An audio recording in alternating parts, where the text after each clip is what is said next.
Hello, I'm Isaac Hayes III, founder and CEO of Fanbase.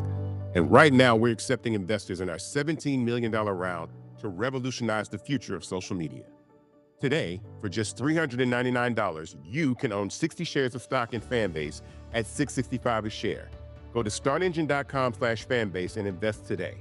While the big platforms have grown too massive and disconnected from their users, Fanbase is building a platform where creators and users truly come first. We've already raised $8.6 million from everyday investors who believe in this vision, and now you can join them.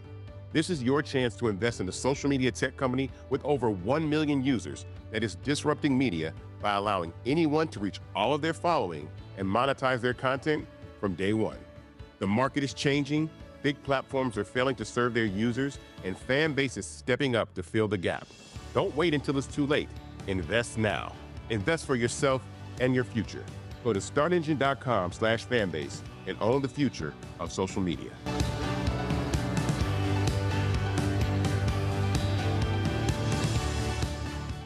Folks, Black Star Network is here. Hold no punches. I'm real revolutionary right now. Support this man, Black Media. He makes sure that our stories are told. Thank you for being the voice of Black America, Roland. Stay black. I love y'all. All momentum we have now, we have to keep this going. The video looks phenomenal. See, this difference between Black Star Network and Black-owned media and something like CNN. You can't be Black-owned media and be scared. It's time to be smart. Bring your eyeballs home. You dig?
I'm Isaac Hayes III, founder and CEO of Fanbase. And right now, we're accepting investors in our $17 million round to revolutionize the future of social media. Today, for just $399, you can own 60 shares of stock in Fanbase at $665 a share. Go to startengine.com/fanbase and invest today. While the big platforms have grown too massive and disconnected from their users, Fanbase is building a platform where creators and users truly come first. We've already raised $8.6 million from everyday investors who believe in this vision, and now you can join them.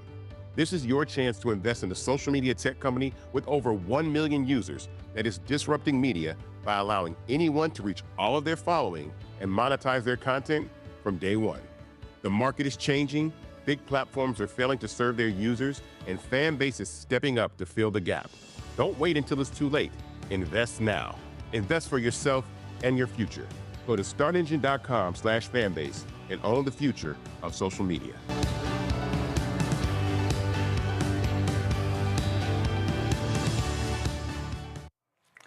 Today's Monday, February 24th, 2025, coming up on Roland Martin Unfiltered, streaming live on the Black Star Network. Every day we witness hard-fought civil rights being stripped away. The Atlantic reporter Adam Serwer will talk to us about the Great Resegregation by Donald Trump and Elon Musk. Georgia Pastor Jamal Bryant will join us to talk about the upcoming Target fast and also his thoughts on the black MAGA Republicans who held up a picture of his face at the White House celebration. MSNBC has canceled Joy Reid's show. Tonight is her last show. Got a couple of things to say about that. Plus, former Vice President Kamala Harris took the center stage at the 56th annual NAACP Image Awards this weekend, where she received the Chairman's Award. I'll show you her acceptance speech. Plus, we lost two great musical giants, Roberta Flack and Jerry Butler. Folks, it's time to bring the funk. I'm Roland Martin Unfiltered on the Black Star Network. Let's go. He's got it. Whatever the biz, he's on it.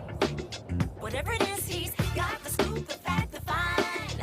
And when it breaks, he's right on time and it's rolling. Best believe he's knowing. Putting it down from sports to news to politics. With entertainment just for kicks, he's rolling. It's on go, roll, roll, y'all. It's Roland Martin, yeah. Rolling with Roland now. He's funk, he's fresh, he's real, the best, you know he's Roland Martin now.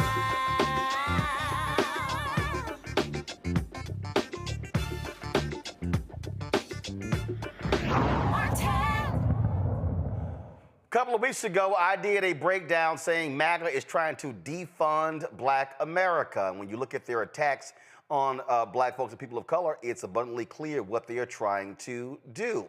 Make America great again, it really means make America great again for white folks. Adam Serwer, who's a writer for The Atlantic, wrote an amazing piece called The Great Resegregation. The Trump administration's attacks on DEI are aimed at reversing the civil rights movement. Adam joins us right now. Adam, look, I totally agree with it. As I said, when I broke that thing down, talking about their goal is to completely destroy the civil rights and the economic rights infrastructure that really has created the opportunities for African Americans. It is not like it's been great and perfect, but the gains that we have been as a result of those movements. Right. I think if you look at a lot of their early moves, they have been to undermine anti-discrimination efforts and to ban or remove information that could teach people about why racial inequality continues to exist in the United States. And I think another thing they've done really is they've talked a lot about being meritorious and colorblind, but by their standards, you never, by their standards, the assumption is that a white person is always competent and a person of color has to prove that they're competent. And you could see this already with the removal of a four-star general as the chairman of a black four-star general as the chairman of the Joint Chiefs of Staff, only to have him replaced by a lower-ranking white general who happens to have the most important qualification for any position in the Trump administration, which is that he is supposedly extremely loyal to Trump. And that it has nothing to do with merit at all. That has to do with Trump wanting people who are going to follow his orders without being worried about what the law says. Well, first of all, let's even go before that. First, you have the conservative attack when it comes to affirmative action in colleges. Then you have Republicans who say, oh, because of that Supreme Court ruling, that somehow applies to everything. And so you had racist Senator Tom Cotton of Arkansas who's sending letters to law firms saying, oh, your law programs that are about encouraging diversity, those are illegal. Then you had the Republican attorneys general doing the exact same thing. And then you had the attack in companies. So companies begin to repeal their DEI programs. And what I keep saying to folks is my argument for DEI programs are not for some largely white woman or a white man who's in the DEI job. It's actually for the contracts, the supplier diversity, all the other things that fall under the DEI window. That's what I'm looking at. Well, I think it's important to distinguish between DEI as, a set of practices and DEI as they're using it. And I think DEI for them is an umbrella term that just means any effort whatsoever to rectify historical racial inequalities. They think those inequalities are the result of natural differences in ability between people, not public policy, and therefore it would be immoral to try to rectify those racial inequalities. And it's not just a question of employment or education, as he pointed out, but I think it really begins with an attack on voting rights. If you go back to essentially the Supreme Court gutting the Voting Rights Act in the Shelby County case, Chief Justice John Roberts, he'd already watered down Brown v. Board of Education to non-existence by saying, efforts to integrate were themselves racially discriminatory. And then he took the Voting Rights Act, the law that essentially made America a multiracial democracy, a true multiracial democracy for the first time, and weakened its protections to the degree that you could discriminate on the basis of race in voting laws, and we've seen a number of voting laws that happen to do that. Since then, the Roberts Court has continued to weaken the Voting Rights Act. They haven't sided against it in every single case. There was a notable case involving black congressional districts in Alabama where they decided not to side with the conservatives in that case. But this attack is multi-pronged. It's occurring in education. It's occurring in voting rights. It's occurring in entertainment. When you see these backlashes against black creators, whether they're in the writer's room, whether they're on screen, this is part of an effort to say, we want black people out. Whatever, this slight integration of elite spaces of American life, we want black people out of there. And this backlash has now, reached the heights of American power, where the people who feel like civil rights have gone too far are now in charge of making public policy. And, Adam, one of the things that, again, we're trying to unpack this and explain to people so they can just understand the depths of this. We're talking about on the federal level last year, some $10 billion in contracts went to black-owned businesses, a record amount. Now, it wasn't even 2%. But it was the highest amount ever. Then when you look at the $17 billion that went to HBCUs. So Trump comes in, cuts to $18.90 land-grant college scholarships. Then begins to make, we know what's going to happen, how they're going to rebundle contracts. And so over the next 4 years, stripping DEI out of everything. Suspending people who went to DEI conferences. Then you have the Office of Civil Rights in the Department of Education telling colleges and universities any affinity program, black, Latino, Asian, women, must all end. And so what people need to understand, when you talk about corporate America, you have these affinity groups which provide an opportunity for African Americans, Latinos, and others to be able to join like-minded. people and then begin to have support. Then we talk about fellowship programs, internship programs, apprentice programs, medical schools, law schools, engineering schools, all of these different things that have played a crucial role. They want to get rid of all those things. Then you go to the Department of Justice. They want to shift away from investigating white domestic terrorism and now go after Black Lives Matter and Antifa. And so people need to really understand that Project 2025 lay all these things out, and some black folks acted as if, well, that's really no big deal, but they don't realize it is a full-on assault on everything that speaks to the interests of black people being able to rise and prosper in this country. This is not a game. This is not fiction. It is literally happening. That's right. And I think the thing to think about is they believe, as you just described, they believe that any effort to provide opportunities to people who have historically been denied those opportunities is itself racist against white people who have a right to be on top forever. That's an ideology that is fundamentally discriminatory, and yet they've inverted it to say that if you try to help out people who have historically not had opportunities, that's the real racism. And it's extraordinary that this is, essentially the ideology that is, behind the federal government, has control of the federal government right now. Well, and not only that, when you look at even just the statements being made, when Elon Musk is talking about birth rates, that's about whiteness. He is bringing an apartheid perspective to the country. When Donald Trump says, "Oh, let me attack South Africa because they're stealing land when they're not actually doing that, then we're going to withhold aid." That's really Elon Musk being pissed because USAID played a role in bringing down apartheid.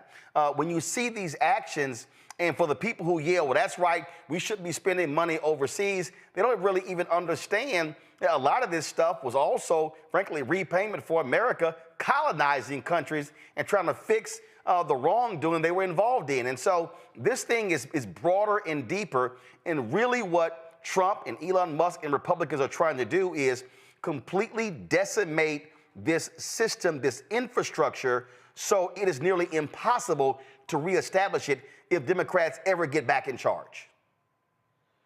I think, especially with Musk, if you've been on X recently, you've probably encountered the absolute avalanche of scientific racism that is present on the site. That kind of content seems to have been promoted since Musk took over. In fact, he often highlights it himself. And when I talk about scientific racism, I mean, the ideology, and it is a pseudoscientific ideology because race is not a biological reality.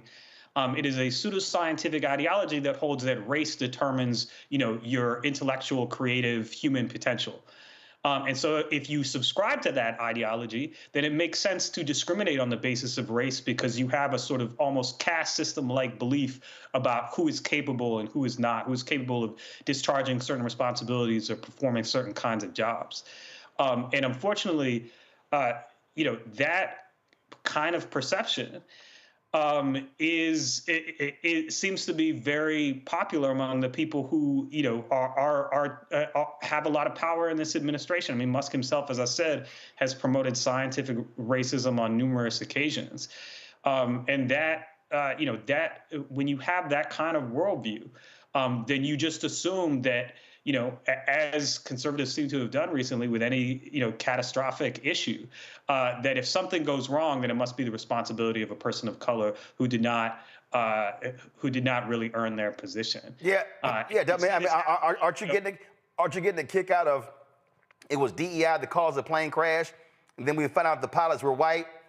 Oh, it's as if that thing just disappeared. Well, I mean, they're just staying on message, right? They're saying if your workplace is diverse, it's because the people who are not white who are there didn't earn it. And they say that sometimes explicitly. And what's useful about the term DEI for them is that they say DEI and allows them not to say what they really mean. Which is the N-word.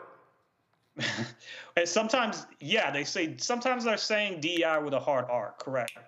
But they're not just talking about black people. Sometimes they're talking about women. Sometimes they're talking about LGBT. Hold on, white women. I mean, the administration. White women.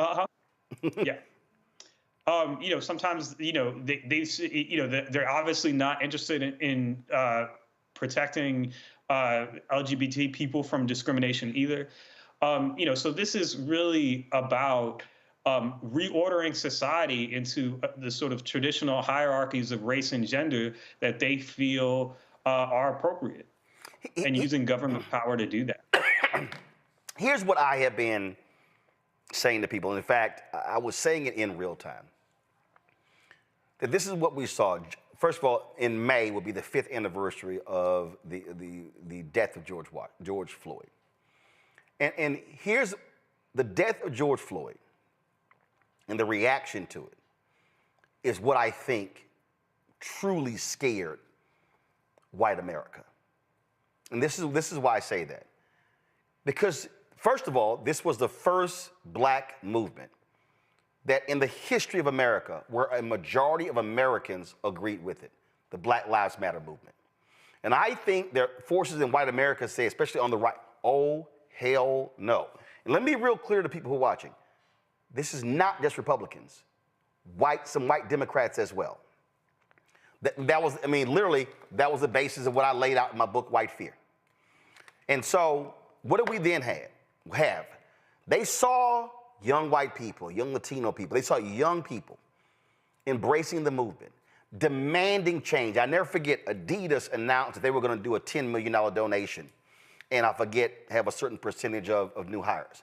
The white folks in the company went crazy. The next day, the CEO of Adidas had to announce it was going to be a $100 million commitment, and they increased the percentage of new hires were going to be people of color.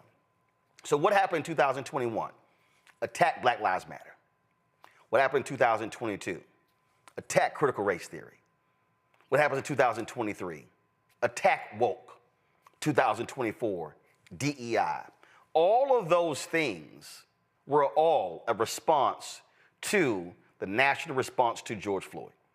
So they were pissed off that the database was created for corrupt cops or cops that have killed people. They were angry that companies were creating DEI programs and were prioritizing diversity, people of color, when it came to jobs, when it came to investment, when it came to supporting things. And so the Christopher Rufos of the world, the folk on the right, they said, what we cannot do is we cannot have a generation of white kids learning the real history of America. So they attack books, ban them, they attack education. People need to understand this did not just happen. This was a clear, organized, well-funded effort to decimate everything in the aftermath of George Floyd's death. I think that's right. And I think, but part of the reason I think it worked is that there was so little that was done substantively in the aftermath of George Floyd's murder, in the sense that, you had Democrats sort of, doing all these symbolic acts, but there was not, never any police reform legislation. There were no new laws that were passed that specifically addressed the issues that brought people into the streets. And so when Republicans started saying, liberals and Democrats, they're insincere about that. They're insincere about this. They're cynical. They're just using this movement to control what you say and what you think.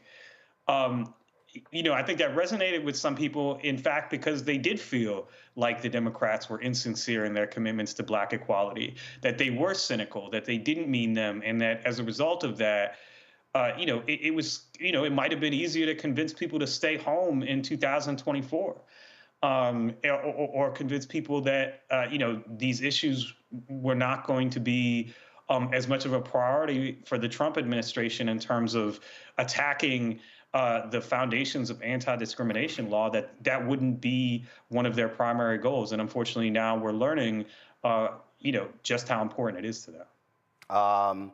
So, Adam, what do you see moving forward? I mean, the reality is we're just entering the second month. This is 4 years. Republicans are going to be controlling the House and the Senate at least for the next 2 years. I get asked this all the time. I got asked this a lot at the Image Awards this weekend. I get asked this. I got asked NBA All-Star Game. It's, man, what do we do? What do we do? Where do we go? What do you say to people who ask that question? Look, I'm a journalist. I don't know how to tell people how to respond to this. So, okay, so what do you tell journalists how we need to be covering this?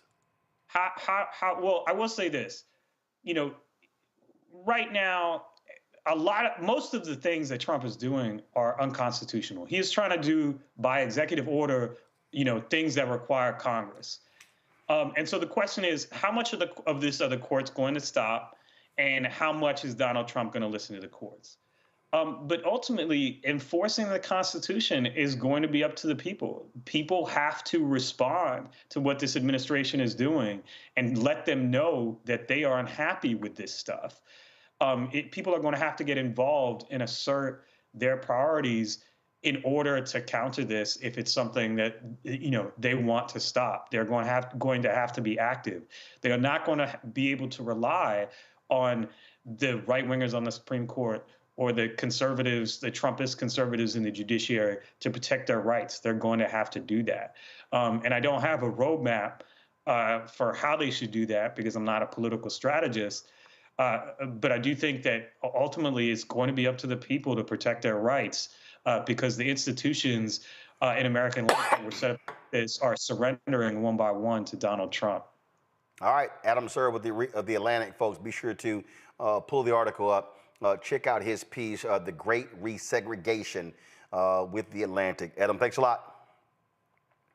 Thank you. Folks, going to go to a break. We're going to talk about my panel next about this topic. You're watching Roland Martin Unfiltered right here on the Black Star Network. This week on The Other Side of Change. Abolition focus. Should we aim for reform or abolishing the entire system? Kimon Felix lets us know how much possibility lies in abolition. That is such a radical image because it offers the suggestion that we already know to be true, which is that we have what it takes to take care of each other and to take care of ourselves. Watch us on the Black Star Network, so tune in to The Other Side of Change.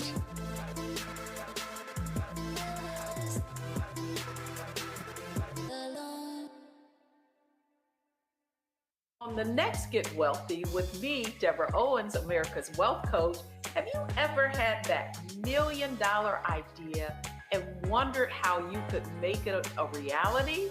On the next Get Wealthy, you're going to meet Liska Askalise, the inventress, someone who made her own idea a reality and now is showing others how they can do it too. Positive, focusing in on the thing that you want to do, writing it down, and not speaking to naysayers or anybody about your product until you've taken some steps to at least execute. Liska Askalise on the next Get Wealthy, right here, only on Black Star Network. Hey, this is Motown recording artist Kim. You are watching Roland Martin Unfiltered.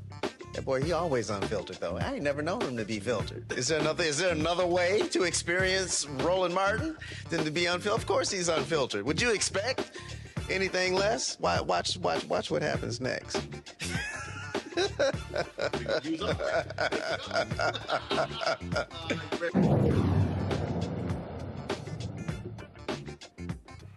All right, folks, my panel, Jonquil Neal, attorney for the Jonquil Neal Law Firm out of Atlanta. Derek Jackson, state representative out of Georgia, District 68, joins us out of Atlanta. Dr. Julianne Malveaux, economist, author of Surviving and Thriving, 365 Facts in Black Economic History, and the president emerita of Bennett College, joining us from D.C. Glad to have all three of you here.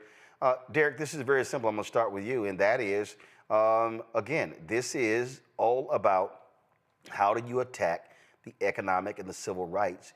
And if people think that that's not what's going on, they clearly are not paying attention. It is very clear. Hey, Roland, not only they're not paying attention, they don't understand history.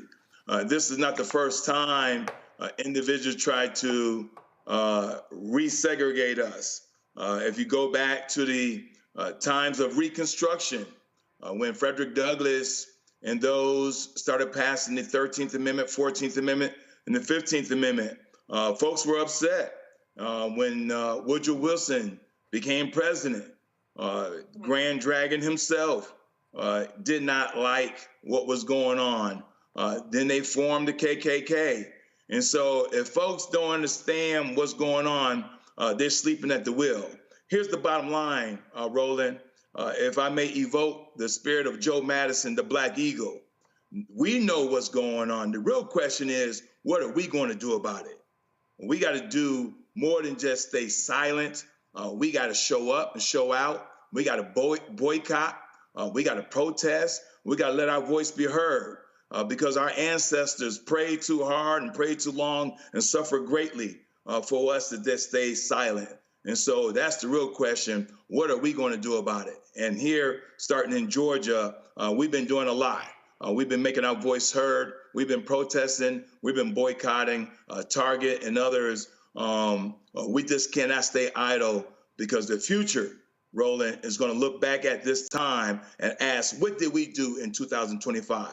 Not what Thurgood Marshall, not what Dr. King did. What did we do? And the question will be asked, and depending on what we do today, will determine that answer.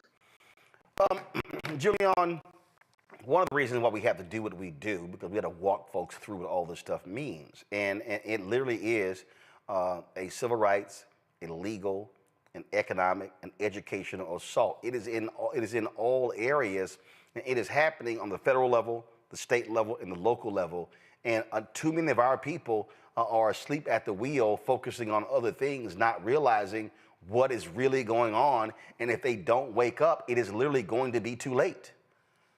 You know, Roland, one of the things that interests me is the way that this person, the president, has thrown everything, including the baby in the bathwater, in the mix. So on one hand, he's talking about getting rid of straws. On the other hand, he's, let's look at the bottom line, and the bottom line is the economic issue. He said he was running because he wanted to fix the economy. He has done very little about the economy. So that's number one. Number two, you're right, there are a whole bunch of our people have lost their, minds, not paying attention. And you have to pay attention to what this man is saying that he's going to do. But if we paid attention, people would have read Project 2025, because he laid it all out there. This is what we're going to do. Number three, I commend all the folks who are talking about boycotts, but let's be clear. Montgomery bus boycott was 381 days. 381 days. I love Brother Jamal. I know he's coming on. 30 days ain't going to get it. 40 days ain't going to get it. Lynn ain't going to get it. No, Julian. I got to stop you. Matter of fact, let me see. I got to stop you, Julian. I know you real smart, but I got to stop you. Here's why. Always do, Roland. No, I got to stop you. No, here's why. Here's why. This is the book, The Montgomery Bus Boycott and the Women Who Started, the memoir of Joanne Gibson Robinson. All right, here's the reality. The Montgomery Bus Boycott was not originally 382 days. The Montgomery Bus Boycott originally was 1 day. After they did 1 day, they said, let's do it for the rest of the week. After the 5th day, then they said, let's continue it. So the reality is, and this is the reason I say this, but that's a mistake that we often make. We look at the Montgomery Bus Boycott, and we keep saying 382 days, but that was never the original intention. They added, and then they said, let's keep going. The reason I'm saying that is because what Jamal Bryant is doing, and I know because I talked to him about it before he launched it, the plan is to do a 40-day fast. It is to go from the beginning of Lent to Easter. And then after they hit Easter, there's a second phase. The reality is we cannot get people to think about a year boycott if they can't do 6 months. And we can't do 6 months if we can't do a month. So the reason I support the way he's doing it is because they are trying to do this thing in stages. Nina Turner and her organization launched their boycott February 1st. That was the first wave. We've seen the stock price of Target. Give me 1 second. Target stock. Okay, so I'm gonna do 1 month. Okay, give me 1 second. Give me 1 second. No, I need to show folk. So I need folk watching. This here is, okay, it's coming up. This is the stock price of Target. It's had some ups and downs, but the reality is when Target announced that they were going to get rid of their DEI programs, that following Monday, their stock price was $142.50. Since then, the stock price has gone down almost $17. So I want us to do this properly in terms of how we lay it out. So these are the facts, how it actually started. Joanne has it in her book. It was 1 day, then it was 5 days. Then it kept going, and after the Supreme Court decision, it hit its 382nd day. Yeah, I will yield to your greater wisdom, Roland. I will certainly do that because actually it was a situation where it started with 1 day and kept going. But the piece that I want to raise up always is the fact that this was a long distance boycott. It started 1 day, 5 days, 1 month, but it was a long distance boycott. And so a lot of people are like, okay, I'm not going to Target today. No, keep yourself out of Target indefinitely. And it's not only Target. I absolutely, I agree with that. But the problem, somebody in the chat room said this, and I'm absolutely right. If your target goal is to lose 40 pounds, if you don't lose 5, you can't get to 40. And I just think that oftentimes what we do is we don't approach it with a day-by-day strategy. I think we try to approach it long-term, and I'm simply saying I can't start something long-term if I can't get you to commit to short-term. So I think we got to get our people to commit to short-term and then build from there. No, you're absolutely right that, yard by, my mom used to say, yard by yard, life is hard, inch by inch is a chinch, and inch by inch is, not go to Target today or tomorrow and figuring it all out. What the power of an economic boycott is very, very important. We've seen their impacts, but they have to be sustained. Yes. And we have to start thinking about ways. See, here's one of the biggest challenges. In rural areas, there isn't any place else but Target. Okay, all right. No. See, here's, again, I understand the point, but here's the reality. We don't worry about rural parts of the country. Here's the reality is, country. No. First of all, Target has had, for the past decade, a urban strategy. That's been their target, okay. No pun intended, okay? Target has not had a rural strategy. That's Walmart's strategy. So it's not like, so the reality is Target has been thriving because they have been opening Targets in major cities. So to hurt Target, to be honest, you focus on the 30 largest urban markets where black people are. You hit Target in those 30 cities, that stock price is gonna go below $100. You're gonna knock off 15, 20, 30, 50 billion or more in valuation. So I'm not worried right now.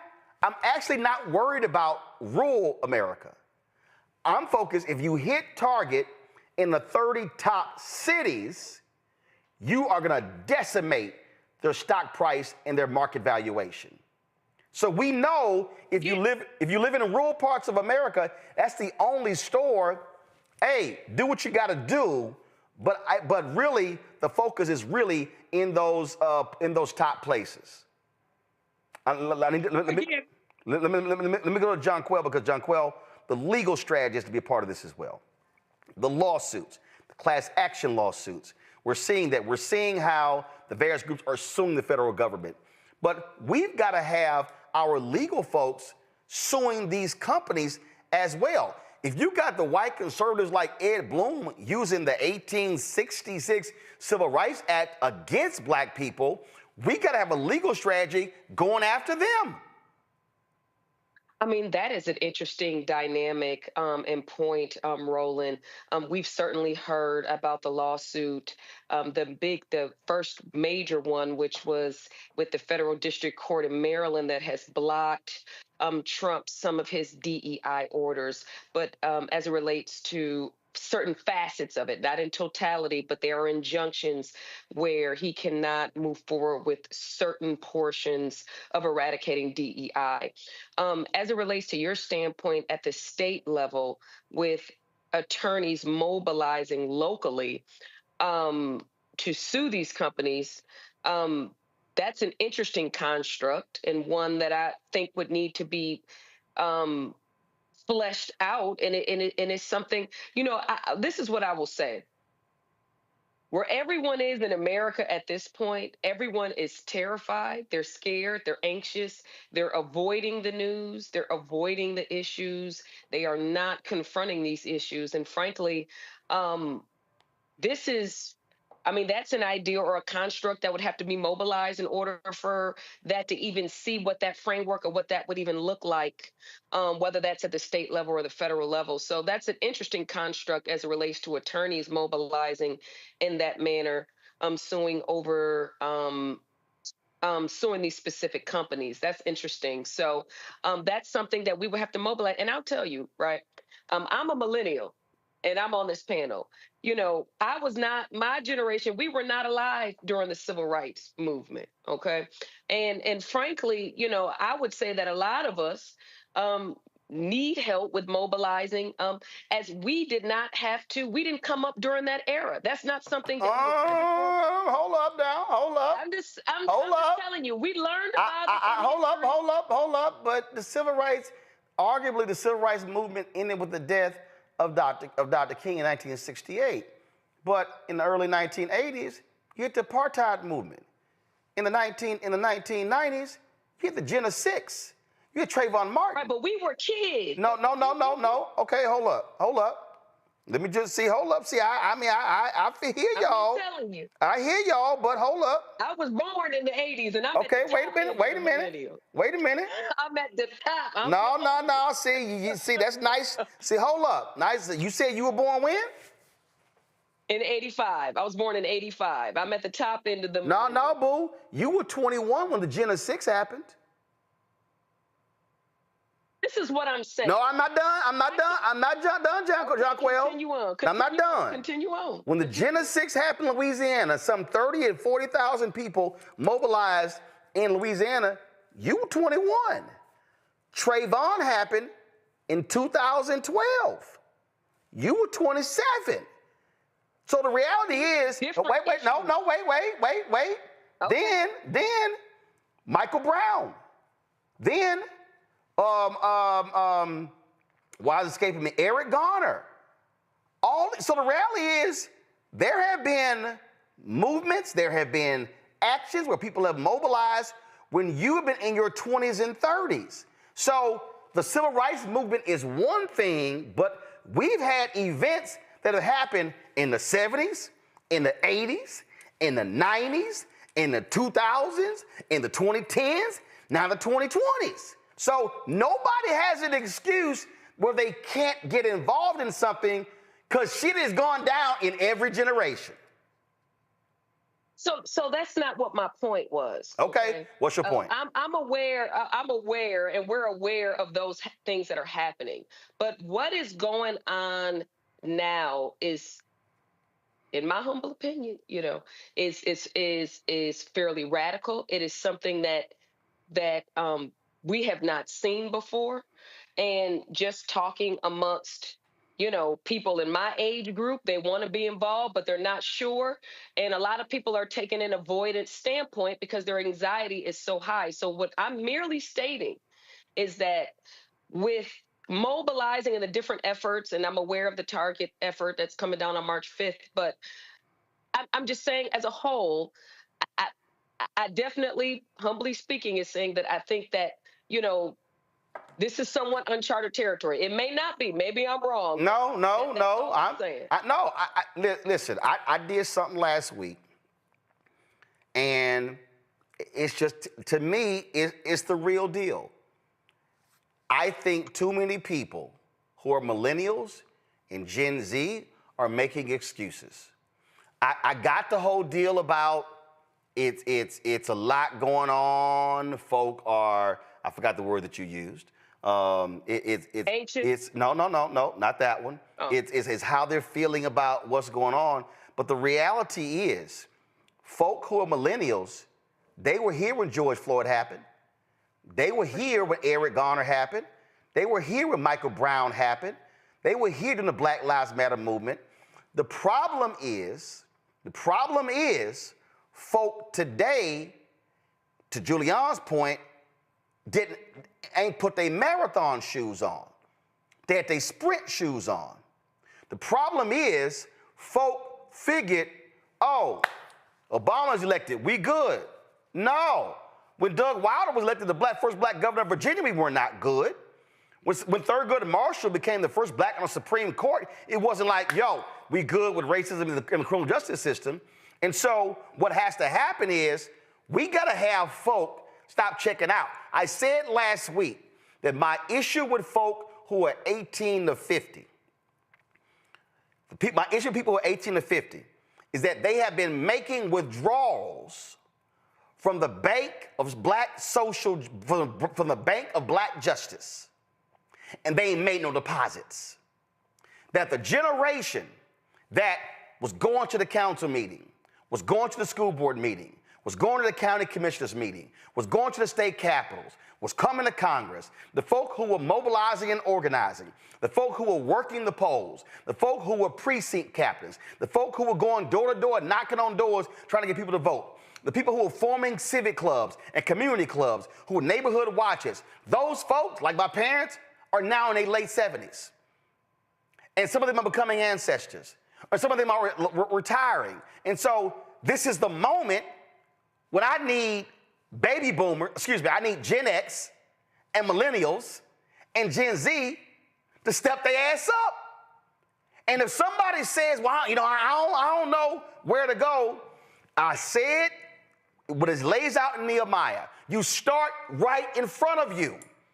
If you are a millennial or Gen Z in Atlanta or Houston or Charlotte or New Orleans or anywhere, your deal should be, okay, what do I care about? Is it education? Is it black entrepreneurship? Is it voting rights? What do I care about? Now, once I decide, hey, this is what I care about, I now need to find me an organization that's doing that very work. I don't need to start my own nonprofit. I don't need to sit here and create something new. Whatever you want to involve yourself in, there is something that exists right now to actually do it. Then I need them to show up. I need them to join. You know as well as I do, it's a bunch of us walking around. Because you want to be correct. You're a Delta, right? Yes. Okay, you're a Delta. Derek's an Alpha. Julian's a Delta. Right now, all four of us, we know some Deltas and some Alphas walking around wearing their letters, but ain't involved in shit. We know some folks wearing their letters.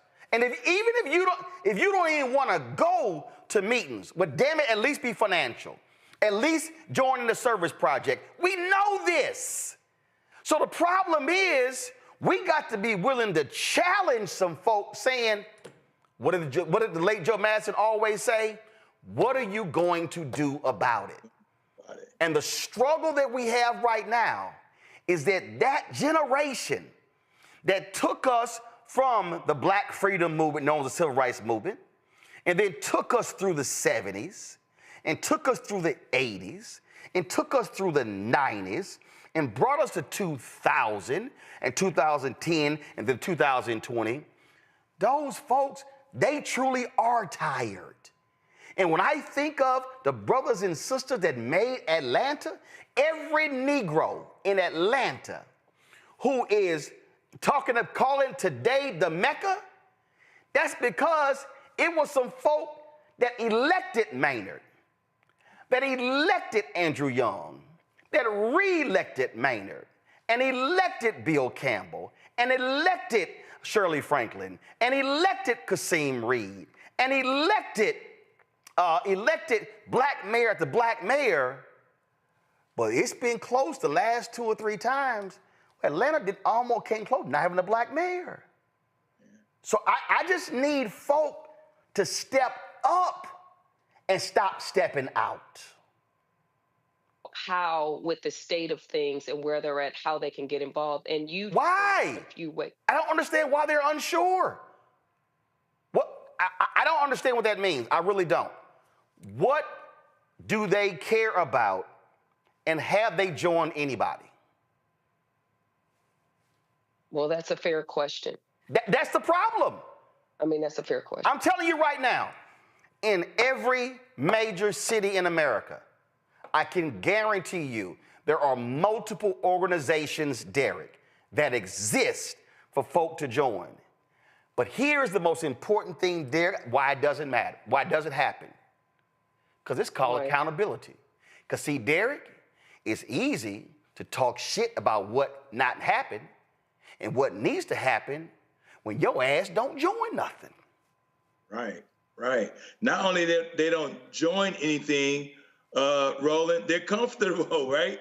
I mean, listen, Roland, I'm so with you on this one, brother, because when you think about everybody's been talking about, well, the Dems don't have a message, or Kamala Harris did this and this and this wrong. No, nobody in the history of this country ran 107 days for president and came up 2 million short. She got 75 million. The convicted felon got 77 million. But Roland, 89 million people, registered voters. What was it that they didn't see or hear? Because we talked about Project 2025. We talked about you may lose your job. And now there's 89 million who did not participate like the other 152 million, Roland. They calling my office up saying, I just lost my job at CDC. I just lost my job at FAA. I just lost my job at TSA. They thought, and listen, Roland, I'm gonna be honest with you, they do not look like any of us on this panel that's calling my office right now. They voted for him. And so people just got too comfortable. And so I always say, you got spectators and participators. Spectators, you're gonna have to live what the participators do. And so those 89 million registered voters, and then I like to bring it to Georgia, because I love what you said, Roland. We almost missed Atlanta having a black mayor. 740,000 black and brown folks in Georgia did not vote. 740,000. There's 2.7 million of us in Georgia. And so we can control our own destiny. We can have the number of governors, lieutenant governors, the attorney generals in Georgia. And so that's 740,000. I challenge them all. Join NAACP, join the Urban League. And if you are a member of the Divine Nine, as you stated, Roland, be financial, because there's a lot of work to do, because it's too late when you lose your job to make a protest and boycott. Let's get on the front end. Julian, there was a Nakima Levy Pounds. This happened in Minneapolis. They were very frustrated with the NAACP there. Sure enough, these young folks did. They became members. And then they ran for office. And because they brought in more people, they won. They took over the chapter. I remember when I was in Chicago, and black folks used to call in to WVON radio, my show on WVON, and they would complain about the NAACP. And I said, take it over. What do you mean? I said, well, you as one person, you need to go in and join with $30. And then when you get there, you say, when the last time we had an election? And then when you find out, well, how many people voted? I said, so let's say the person got elected with 100 votes. I said, well, then go out and recruit 124 of your friends, and y'all come back and join. Don't tell nobody what y'all doing. And when it's election time, run everybody for every position and take the whole thing over. Well, I said, hold up, I don't understand. Why you give me excuses? I said, either you take it over or shut the hell up. And it was like, I don't know. I'm like, right, because that's gonna require some work. It's gonna require some work. $5. The youth membership was $5. So we got, and the old man who was the president was interesting. So we got folks $5. I stole some money, or I didn't steal it. I reappropriated some money from my mama's pocketbook to get some of my friends to join, and we took it over. And that's what, I am frustrated with my soror here. I love her dearly. I'm so happy to be on this panel with her.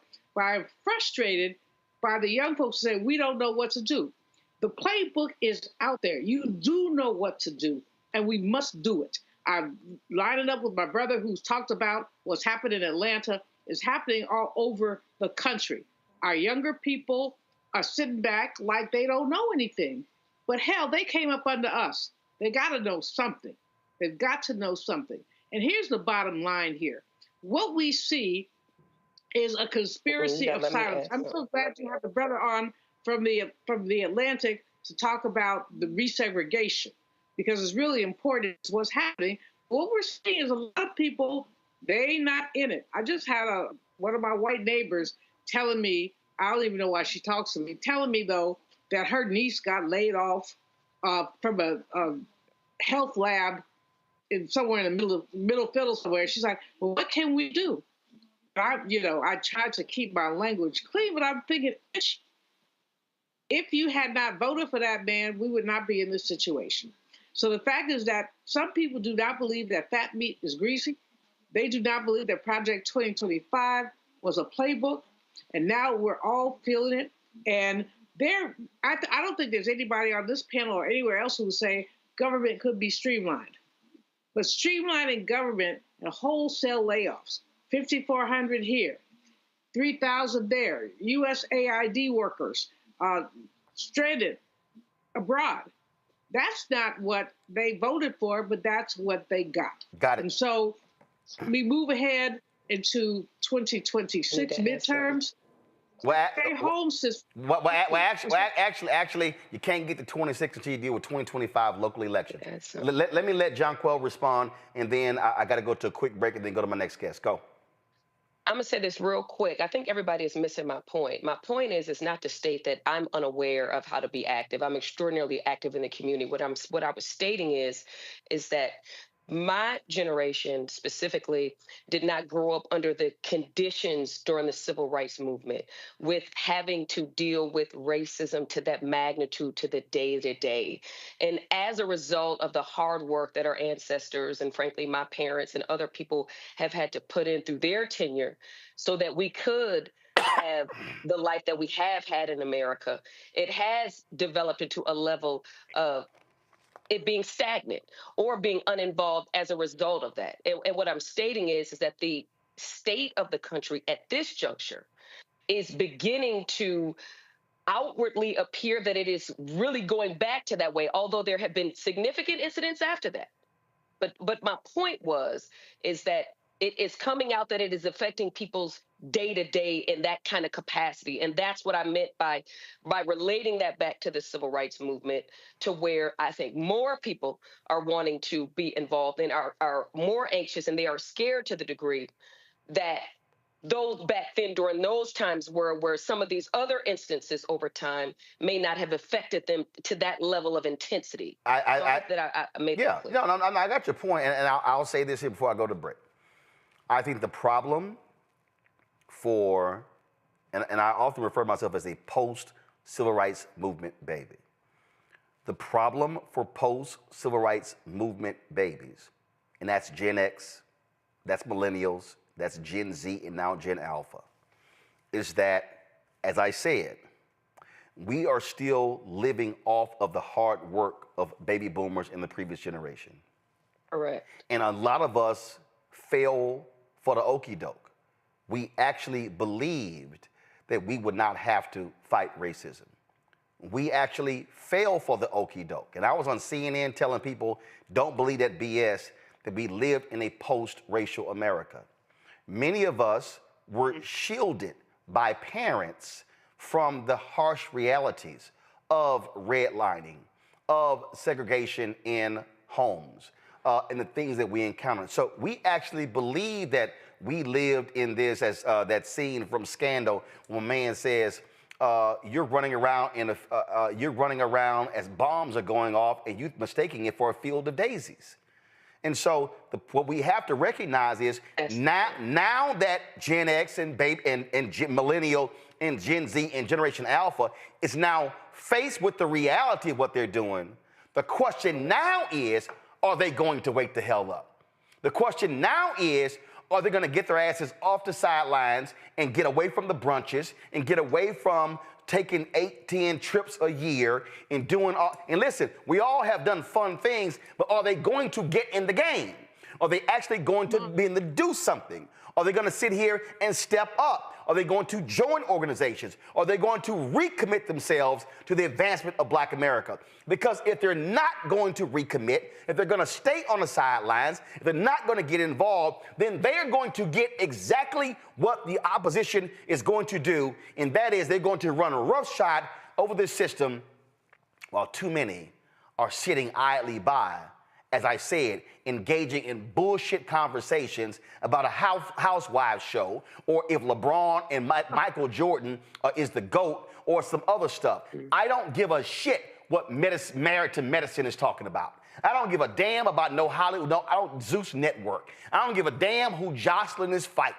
I don't give a damn about any of that stuff. But what we cannot have is another generation of Black folks who are ill-informed, who don't watch news, who don't listen to the news, but would rather say, I don't want to hear all of that stuff because it's just too much. But then when that stuff comes to their front door, they then go, I wish somebody would have told me. Well, you had the opportunity to access the information, but you opted not to for some other stuff.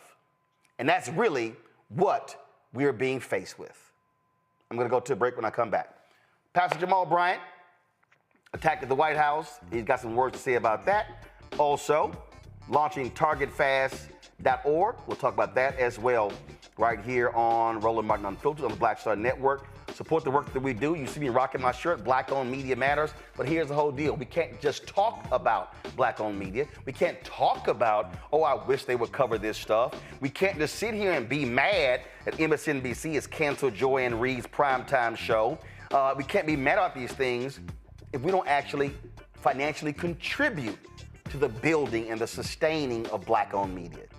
So if you want to support this show and this network, give to us for Cash App. Use the Stripe QR code. It's right there. If you're listening, go to blackstarnetwork.com to access it. You can also see in your checking money order P.O. Box 57196, Washington, D.C. 2003 7-0196. PayPal is R Martin Unfiltered. Venmo is RM Unfiltered. Zelle, Roland at RolandSMartin.com. Roland at RolandMartinUnfiltered.com. We'll be right back. This week on the other side of change. Abolition focus. Should we aim for reform or abolishing the entire system? Kimon Felix lets us know how much possibility lies in abolition. That is such a radical image because it offers the suggestion, a suggestion that we already know to be true, which is that we have what it takes to take care of each other and to take care of ourselves. Watch us on the Black Star Network, so tune in to the other side of change.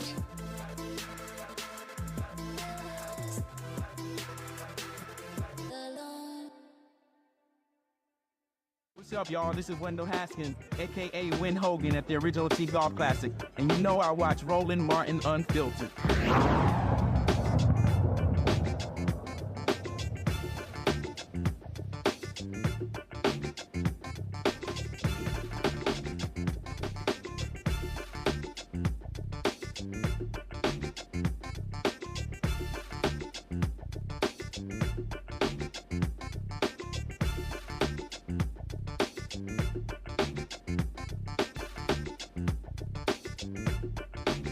All right, folks, we've had conversations talking about the focus on Target. Earlier you saw me with the show The Target Stock Price. That effort was launched by Nina Turner's organization. That commenced on February 1st. Ever since then, you've seen the actions take place all across the country. You've even seen some folks going to Target, filling their baskets up with groceries, and then going to the counter and literally saying, oh, no, I'm sorry, I'm not going to buy these items because y'all are not supporting DEI. And we talk about DEI, it's not just, folks, it's not just, again, as some people rightfully say, oh, these DEI positions largely held by somebody white. It's really about the infrastructure, supply diversity, contracts, things along those lines. And so Pastor Jamal Bryant announced earlier this month an initiative called Target Fast. And he's going to explain what this is. But a lot of people are always talking about, well, what are the demands? Well, they're very clear. If you go to targetfast.org, this is what you'll see. The 4 demands of Target. Honor the $2 billion pledge to the black business community through products, services, and black media buys. Deposit $250 million amongst any of our 23 black banks. Completely restoring the franchise commitment to DEI, and create a pipeline community center at 10 HBCUs to teach retail business at every level. Pastor Jamal Bryant of New Birth Missionary Baptist Church in Atlanta joins us right now. And Pastor Bryant, glad to have you here. And to Scott Bolden, you're watching. I told you I allow Kappas on the show every now and then. I think, Jamal, you're on mute. I think you're on mute. I can't hear you laughing. There you go. Let's see. You take it off of mute? See, Alpha got to still teach. You still on mute. Can you hear me? You can hear me. I can't hear you. Control room, what's going on? Is he on mute? He's not on mute. All right, so here's what we're going to do. That's fine. That's fine. All y'all going to do, just drop a signal, reconnect. All you got to do is drop a signal, reconnect. We'll have it fixed. So let me walk you through this here. So again, when Target announced that they were doing, this was a few years ago when we in the Black-owned Media Alliance, we began to challenge them. Target announced they were going to spend by December 2025, $2 billion annually with Black-owned businesses, okay? Then they also were rolling out a program to really add Black-owned products to their stores. So if you actually go to, I'm going to show you in a second, if you go to target.com, they may still have it up because they had a button on their site for Black History Month. We got Jamal Bryant back. Jamal, can you now hear me? I can hear you, sir. Okay, there we go. There we go. See, Alpha's always teaching, always teaching. This right here is Target's website. So this is their Black History Month section. So you see down here where they have all of this. They have a button down here called Shop All Black-Owned or Founded Brands. So when you click that, there are 1,135 results. Now, last month there were more than that. You've had some Black-owned brands that have actually pulled their products from Target stores. Jamal, you had a brother at your church a couple of weeks ago who was in more than 1,000 Target stores. It's a clothing brand, and he pulled his product to honor this boycott effort, correct? That's correct. Black Men Smile. And so the goal is to get 100,000 people to sign up for Target Fast. That begins, is it March 5th? Yes, sir. Next Wednesday, we're up now rolling to 70,000. So 70,000 people have signed up. Your goal is to get 100,000 by next Wednesday, March 5th. So you got 30,000 to go. That's correct. Walk folks through the thought process of how you decided to not call it a boycott, but to call it a Target Fast. Explain. Because my call, Roland, was directly to the Black church. I wanted the Black church to have skin in the game. In the emergence of Black Lives Matter, this is the very first civil rights movement where the Black church is not on the front line and a faith leader is not the drum major. And so I'm mindful that other boycotts are moving forward, but I wanted the Black church to say that our head is not in the sand, but that we're aware and we're lifting our prophetic voice. Lent is the holy season for Christians that goes from Ash Wednesday to Easter, so that while we're withdrawing our funds from Target, we're also focused in prayer to take the spirit of the Montgomery bus boycott, who every night for over a year went back to the church at night to get their spiritual grounding. But I was explaining this earlier, and I showed this book here, The Montgomery Bus Boycott and the Women Who Started, the memoir of Joanne Gibson Robinson. She was the one who crafted this, who crafted the boycott. And as I said, it was a one-day boycott. After that first day, they extended it 5 more days, and then they said we're going to continue it in perpetuity until we get what we want. And so you were very specific in saying we're going to do this from Lent to Easter. Yes. Explain that as well. Yes, because Target is publicly traded, we're able to use 40 days to see what is the spending impact. Somewhere in the orbit, I learned right on the Roland Martin Unfiltered show, Black people spend around $12 million a day. So if we're able to track over those 40 days to see where it has already gone down, the stock has dropped by $11 a share. They're losing millions of dollars. And those of you who missed it, stockholders are now suing Target. So we're able to take tangible data and say, with these 100,000 people whose emails we can point to and show them where's the price point, take it to the stockholders of Target and the board and say, now let's talk, now let's negotiate, because we're operating from a position of strength.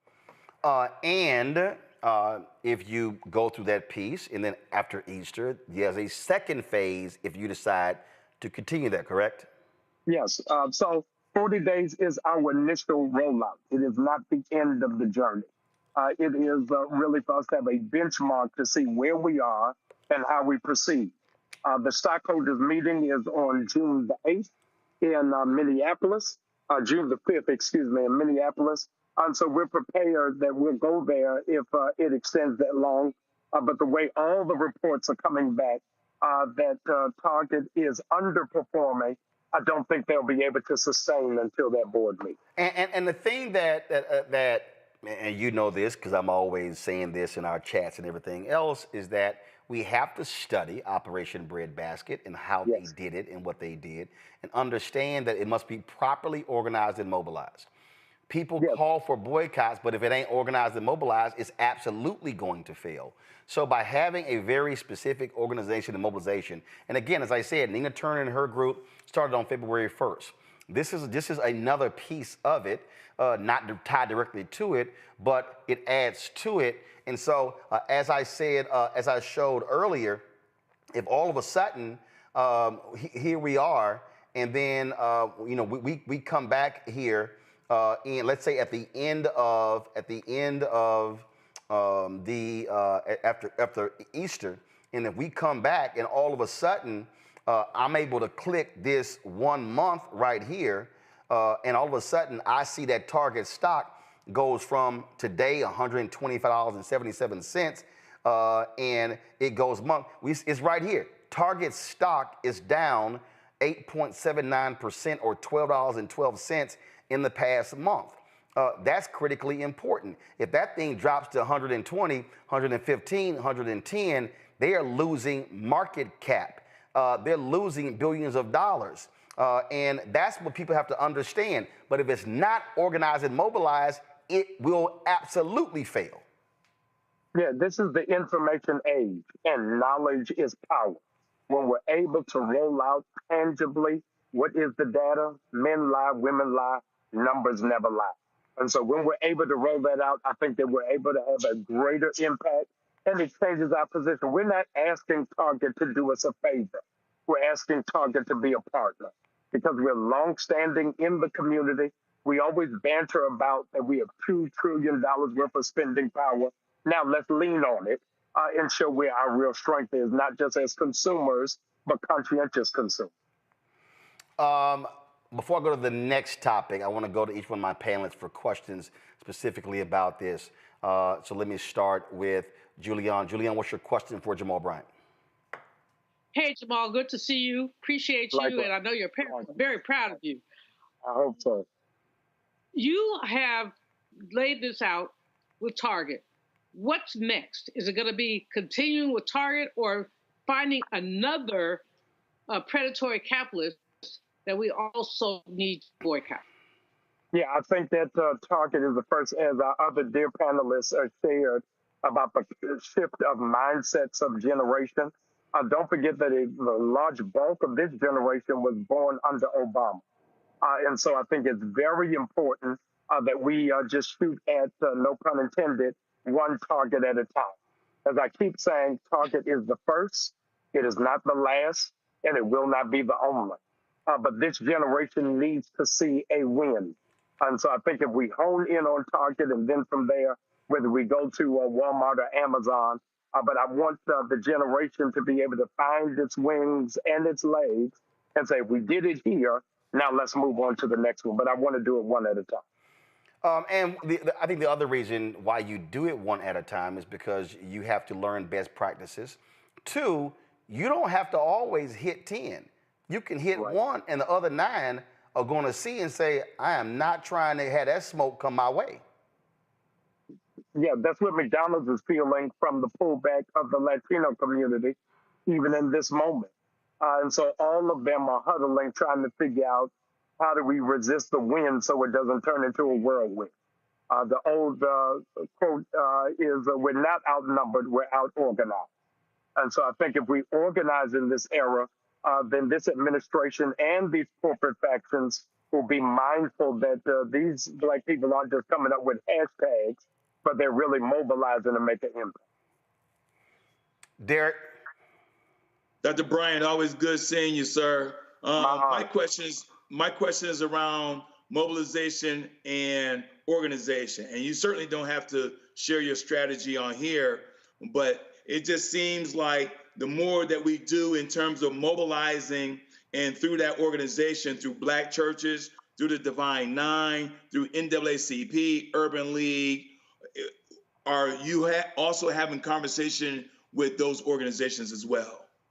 I am, particularly around the Black denominations. Again, I really wanted the church to take the lead in the forefront. A super bad sister, whose name now escapes me, from Harvard University, said that the revolution is a 3% rule.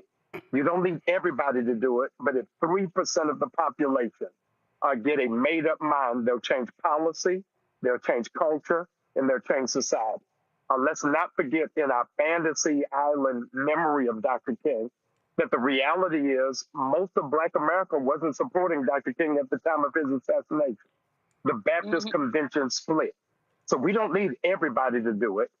We need really just a small faction who will stand steadfast in order to make the impact. John Quell? I know that previously, and greetings, Dr. Bryant, Pastor Dr. Bryant. I know that one of the Black businesses was able to pull their business or their distribution at Target. Do we know anything about any of the other Black businesses that may solely be distributed by Target or anything in relation to them and kind of where they stand on these issues? Thank you so very much.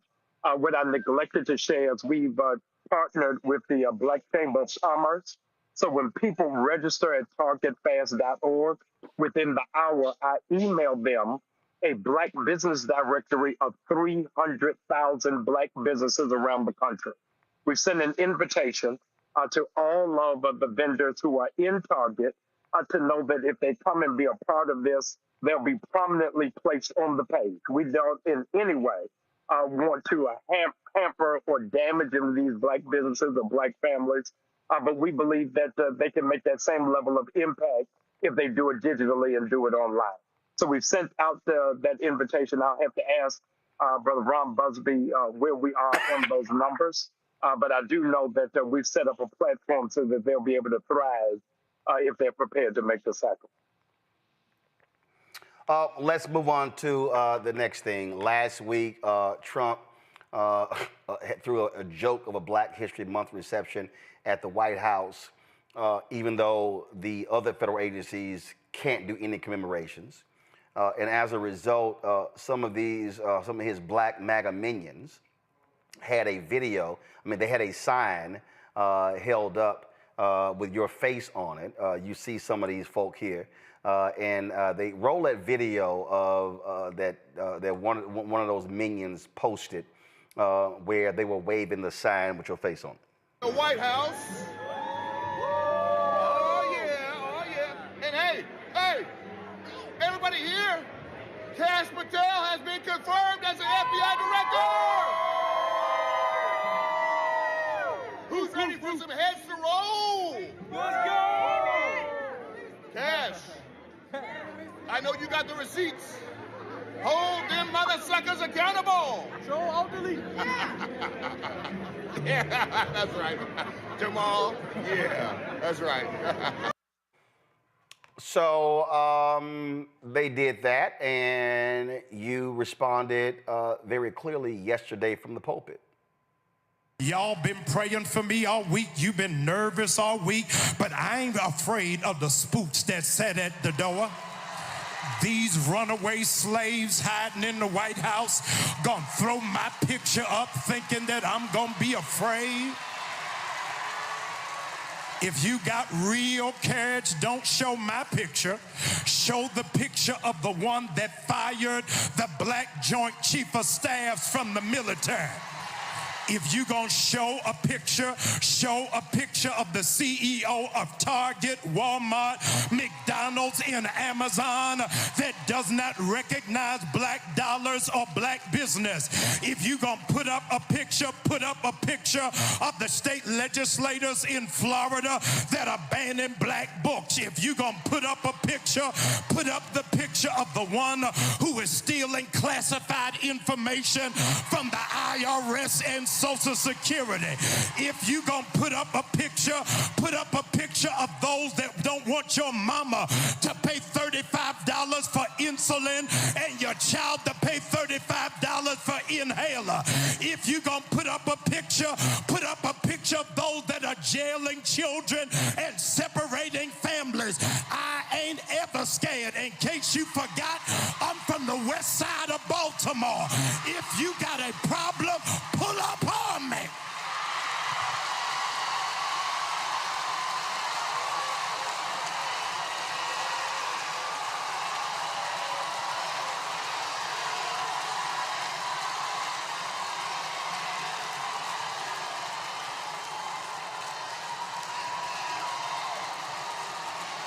Stokely Carmichael said, our fathers had to run, but my generation is out of breath.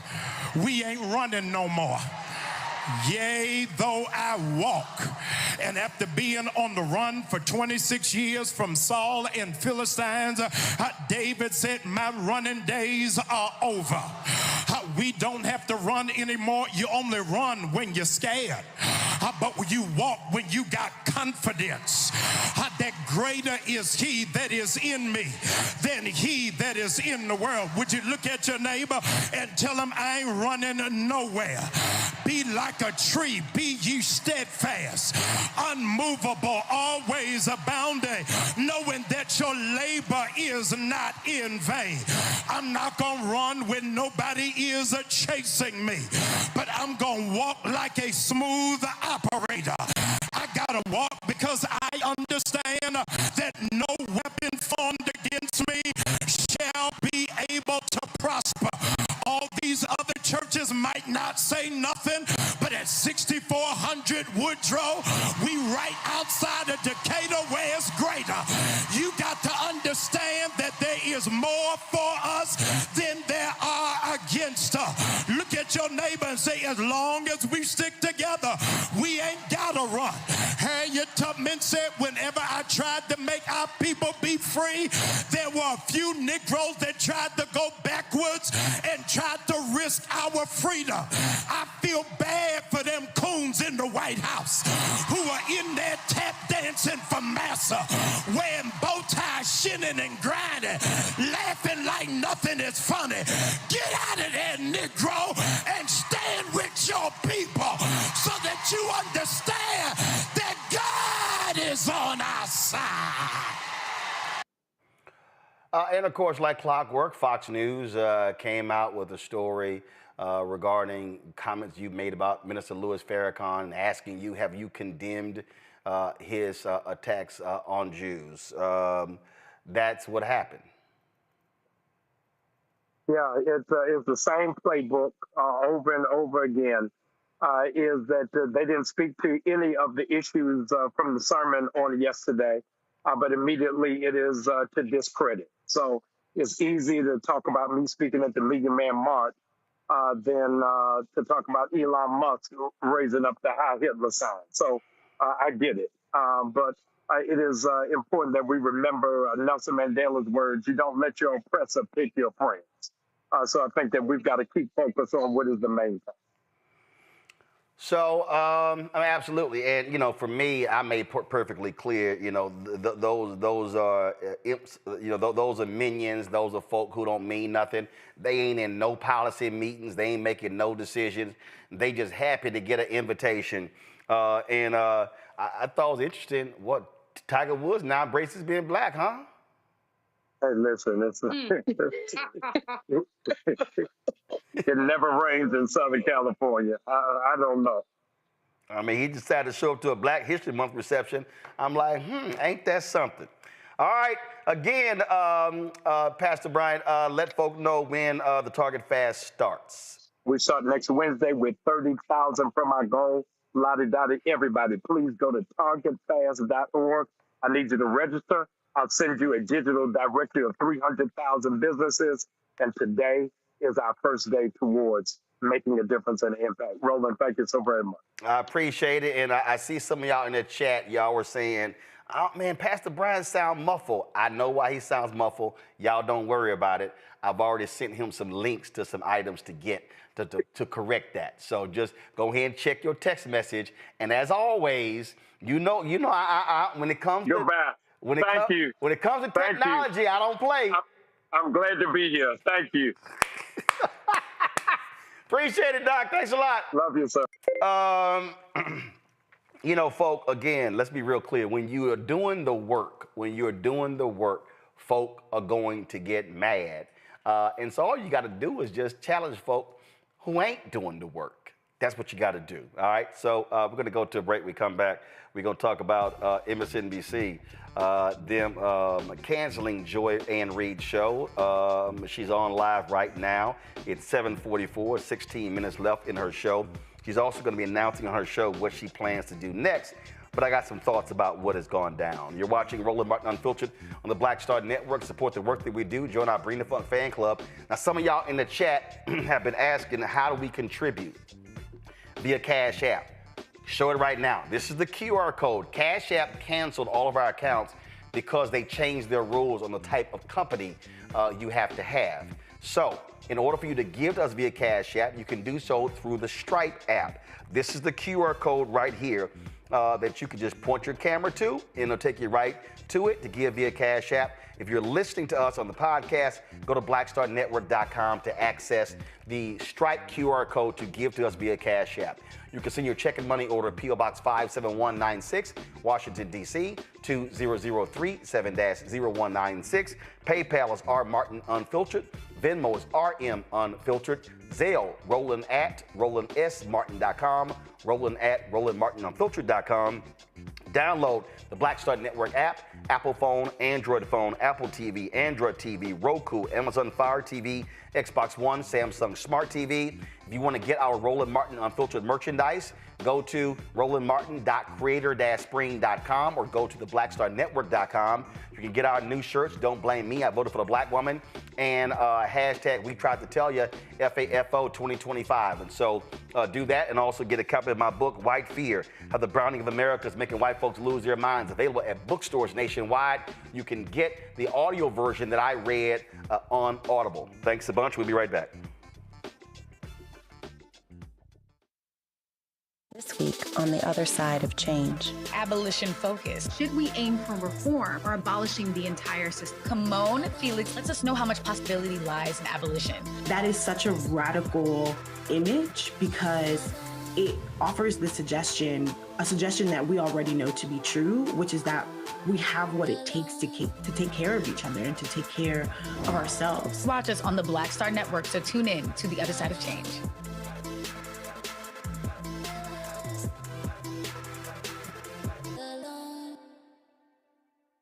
On the next Get Wealthy with me, Deborah Owens, America's Wealth Coach, have you ever had that $1 million idea and wondered how you could make it a reality?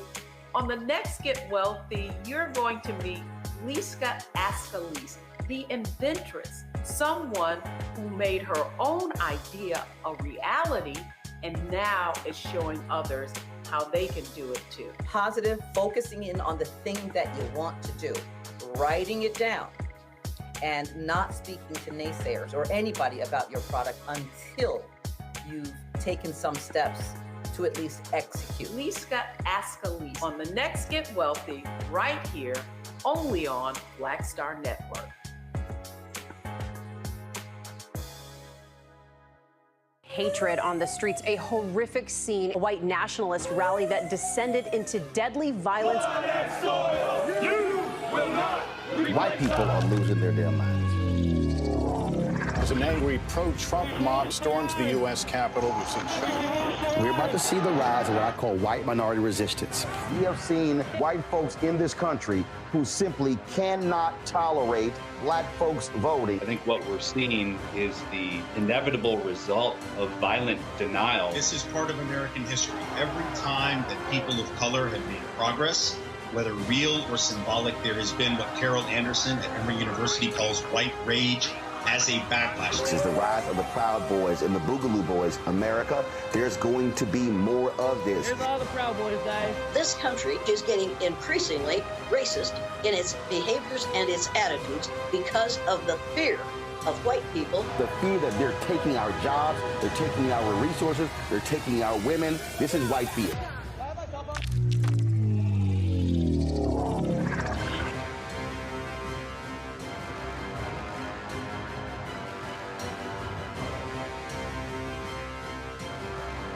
My name is Mark Carey, and you're watching Roland Martin Unfiltered.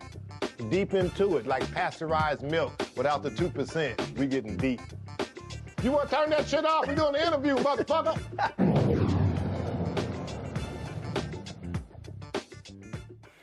All right, folks, over the weekend, a lot of people were angry when the word came out that Joy Reid, her primetime show on MSNBC, had been canceled. I found out on Saturday, and then MSNBC would not confirm that, but then Variety and the New York Times dropped some stories that that night that confirmed what was going on. She's hosted that particular show for 5 years, and prior to that, she had a weekend show on MSNBC, as well before that, a daytime daily show, and before that, a weekend show. So this was actually the fourth show that Joy Reid has had at MSNBC. And so there have been a number of people who have been expressing lots of outrage as a result of this decision. Last night, there were a number of people. At one point, that about 10,000, this was the Win with Black Women and the Win with Black Men Zoom. At one point, they had about 10,000 people who were on the Zoom, and about 14,000 people who were live on YouTube. And so what MSNBC has apparently decided, they're going to move the weekend show that features Michael Steele, Simone Sanders, and Alicia Menendez. They're going to move that show to the 7 p.m. slot that Joy currently occupies. She's doing her last show right now, announcing what she's going to be doing next. And so that's happening as we speak. So that's what their decision. Also, the New York Post reported that they were ending several other shows, but they were, like, for instance, Jonathan Capehart, as well as a couple of others, but they're going to be moving them to other shows. So there's a whole realignment with their programming strategy. Rebecca Cutler, I worked with her at CNN several years ago. That's a whole other story.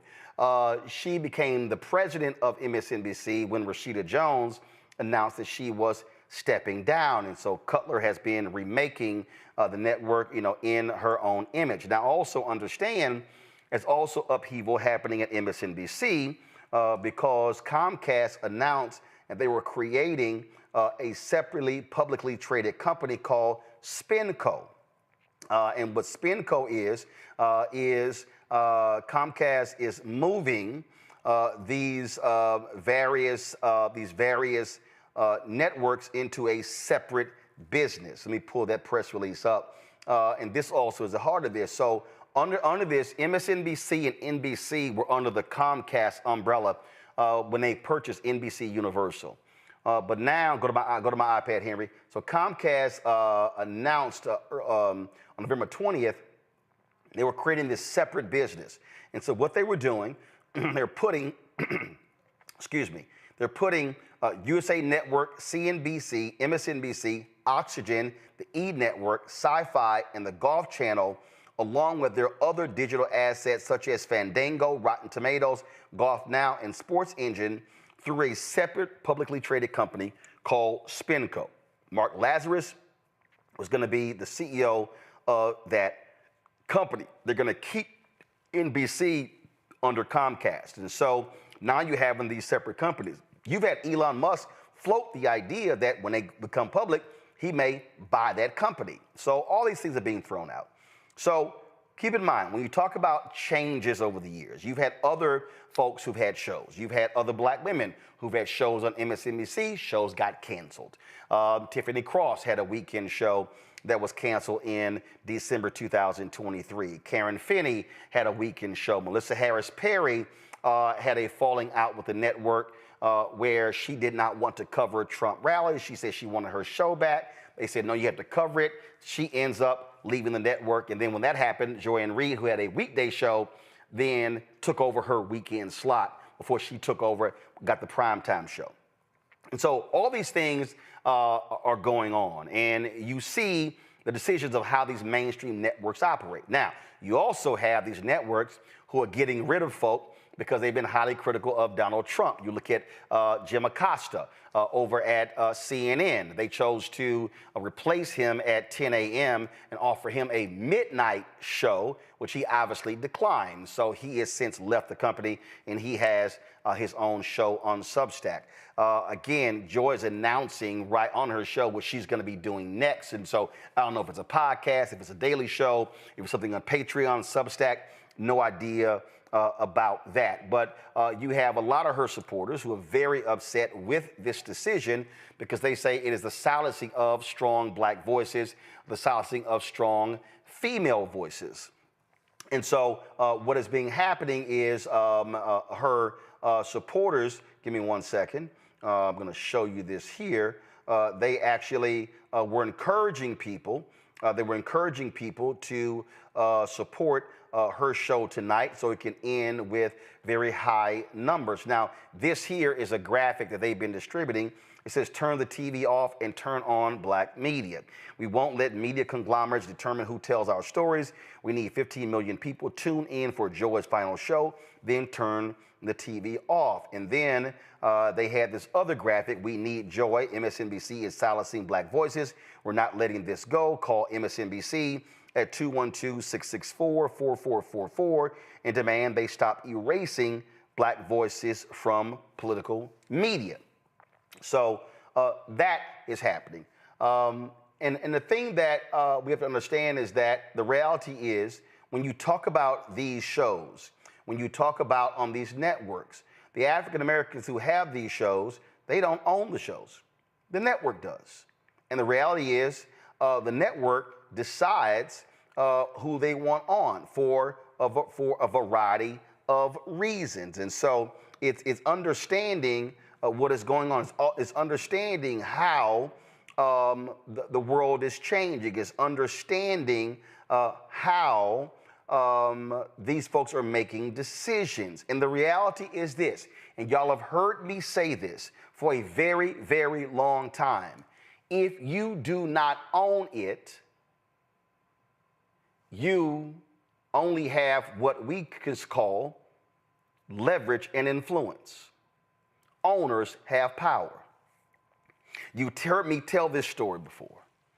When Michael Jordan played in the NBA, Michael Jordan, folks talked about how he was the most powerful basketball player in the NBA. And they were actually wrong. Michael Jordan had the most leverage. Michael Jordan had the most influence because Michael Jordan could put butts in the seats. So Michael Jordan, when he decided to become president of basketball operations for the Washington Wizards, he was still flexing his power and influence. Then Michael decided to come back and play for 2 seasons. And here's what happened. After Michael played his second season, Michael then chose to retire. And when Michael retired, Michael went to meet with Abe Pollin, the owner, with Ted Leonis, one of the minority owners, to get his job back. And while sitting with Ted Leonis, Ted Leonis said, "Oh, Michael, we're going to go in a different direction." And see, Ted Leonis, privately, secretly, silently, was bothered by some things that Michael Jordan had done, how he had treated some staff there, okay? So Pollin says, "Michael, here's a $10 million check. Thank you for your services." Michael was stunned. Michael looked at Ted Leonis like, what the hell is going on? Ted Leonis had no idea either.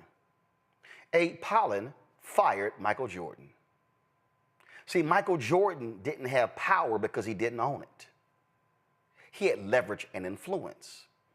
And Michael stormed out of the meeting, $10 million check sitting on the table, got in his Jaguar and drove off. So when you see that photo of Michael Jordan behind the wheel of his Jaguar, top down, he was leaving the parking lot. Later, Michael Jordan tried to buy the Milwaukee Bucks. He was rebuffed. He later ended up buying the Charlotte Hornets from Bob Johnson. When Michael Jordan did that, he was the majority owner. Then Michael had power. What am I saying? What I'm saying is when we talk about these shows, whether they are on CNN or MSNBC, whether they are on any of these networks, in fact, whether somebody has a show on my network, the reality is they may have leverage, they may have influence, but they actually don't have power because they don't own it. When you own it, you decide who's on and who's not. You decide how much they get paid, you decide what they do. And so we are here where we are because Frederick Douglass owned the North Star, because Robert Abbott owned the Chicago Defender, because the owners of the Pittsburgh Courier, the owners of Ebony, Jet was John H. Johnson. Earl Graves owned Black Enterprise. Ed Lewis and others owned Essence Magazine. I can go on and on and on. What we have to recognize is that it's important to have black voices in mainstream media. But the fact of the matter is, mainstream media, mainstream white media, largely led by white executives, are going to make decisions that they want to make. And so what we can never do, while I absolutely support brothers and sisters and have fought for them to get mainstream jobs, what we can never do is allow black-owned media to die and perish. Because if that happens, then there is no place for us to have the unadulterated, the unfiltered truth when it comes to our issues. We must recognize that when we talk about black-owned media, it also means hiring people behind the scenes, hiring people who are editors and directors and videographers and video playback and associate producers and production assistants and on and on and on. This should be a wake-up call to every brother and sister that those jobs are temporary. They're short-term. And it happens at black-owned media. We're sitting here because TV One, Alfred Liggins, the owner, the CEO of Urban One, decided to cancel News One Now. And when Alfred Liggins sat me in his office in December, I think it was December 2nd, 2017, or December 9th, I can't remember, to tell me the show was being canceled. Did I flinch? Nope. Did I cry? Nope. Was there a punch to the gut? Nope. Literally, as Alfred Liggins was telling me the reasons why he was canceling News One Now after 4 years. And before that, I had Washington Watch for 4 years. As he was talking, I was planning. As he was talking, I was plotting. We walked out of that meeting. I was sitting, D'Angela Proctor, went to high school with her. She was a senior executive at TV One. She was sitting next to me, and we went to her office, and she was like, I'm stunned. And I remember I was looking at her wall, and she was sitting there, and she's like, how are you feeling? I said, oh, I'm fine, I'm planning. Because see, the day I walked in the TV One, I knew there was an expiration date. The day I sat in the lobby at CNN in 2007 and said, God, if this is for me, let your will be done, I knew there was an expiration date. So I want all of us to understand that we should be rightfully upset when one of our favorite voices is no longer on one of those mainstream platforms. But we must remember that that day could come for any one of the folks. Lester Holt announced today that he was stepping down as the anchor of the NBC Evening News and going to commit himself to just doing Dateline. Other shows hosts have left. And I had people tell me, they said, and I'll never forget, I had a group I was working with, all black, they said, well, we're no longer going to work with you because, this is a true story, I got the letter, because your media profile is diminished. Now, first of all, I had already decided to fire them because they were not productive. And I said, I'm sorry, diminished? See, what happened was they felt my media profile was diminished because I was no longer at CNN when in April 2013 I left after they did not sign me to a new contract. And I said, diminished. We had just announced I was going to get a syndicated radio show, a daily morning show on TV One, and I signed a new deal with Tom Joyner Morning Show, but my media presence was diminished. Here's what they were really saying. You're no longer on white media like CNN, so we don't want to represent you. These were black people. But see, I'd already fired them because they had not done what they should have done. And see, the interesting thing is that too many of us operate by white validation. Too many of us believe that white-owned media is better than black-owned media. And the problem always comes up where we think that is better. We think it's a bigger check, it's a better vehicle. And let me be real clear. I'm not specifically talking about anybody in particular. I'm telling you a state of mind that exists among black people. And so the funny thing is, the folk who said that my media presence was being diminished because I wasn't on CNN didn't realize that I've been gone for 12 years. I actually make more today than I was making from CNN. We actually have done more. See, what we should never do is believe that their ice is colder. We should never believe that our being is tied up in having that company at the end of our name. 2013, when I accepted the NABJ Journalist of the Year Award in Orlando, this is exactly what I said to everybody in that ballroom. I said, too many of you are enamored with the largeness of the letters on your business card. I said, you work for big media companies, but you have small opportunities.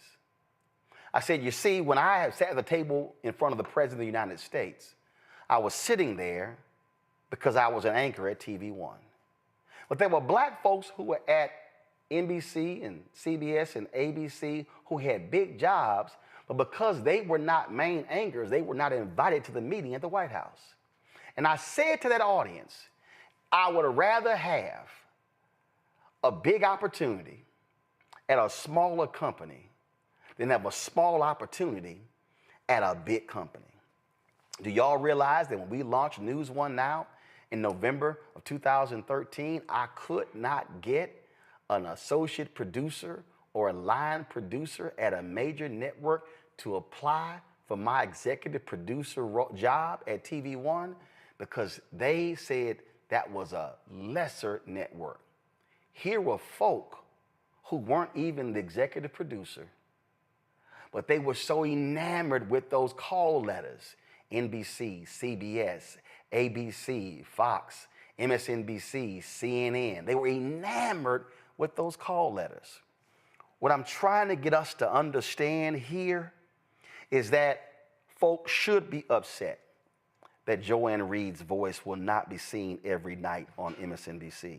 They should be upset that they're not going to be able to see the different voices that she brought onto her show. They should be. But let me be perfectly clear.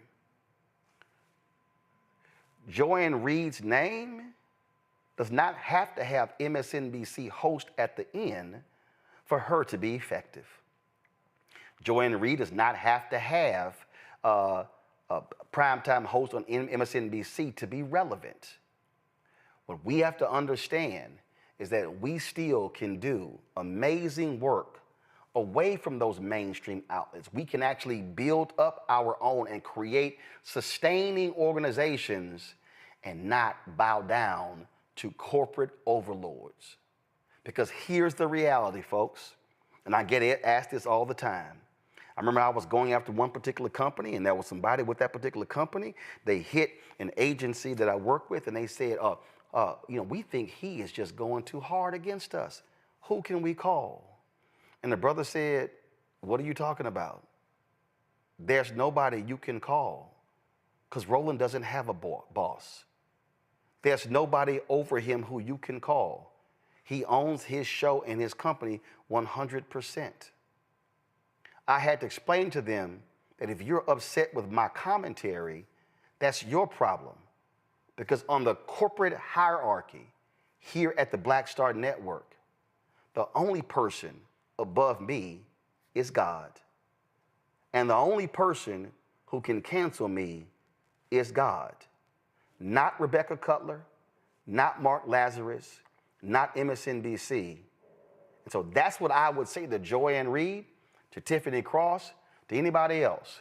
When we become owners, when we control our voice and control our destiny, and we do what Freedom's Journal says, and we have it on our wall, what they wrote on March 16, 1827, the nation's first black newspaper.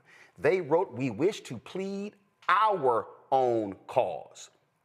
Too long have others spoken for us. That has been the mantra of the black press since March 16, 1827. And so the message to Joy Reid and to every black person who's been laid off and let go from a mainstream media organization, let me be abundantly clear. Your life is not over. Your voice is not silenced. You can have an impact and you can affect and effect this world, and you can infect folk with the truth, and you don't have to answer to a Rebecca or a Mark.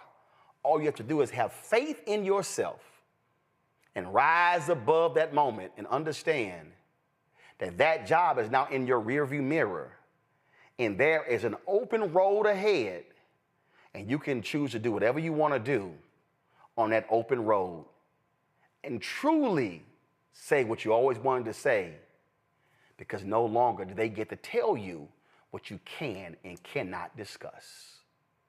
I'm gonna go to my panel. Julianne, you first. Oh, Roland, thank you for that encouragement for our people who are being laid off. Joy Reid, we miss her, we will miss her, but she, like you said, she has a voice, she has a brand, just like you did when you stepped out and did the Black Star Network. She has a voice, she has a brand, and she needs to leverage it. I was on the call last evening. There were tens of thousands of us on the call. Then what we're really talking about is taking stuff back. This 47 moment of this person who pretends to be the president of the United States, and because Democrats don't play as dirty as other people do, so we accept the results, even though we believe they're flawed. 4 million people basically voter suppressed. Had they been able to vote, what would have happened? But let's just say this is a moment for two things. one, for Black people to start working together. Too many of us have failed to. So now it's a coming together time.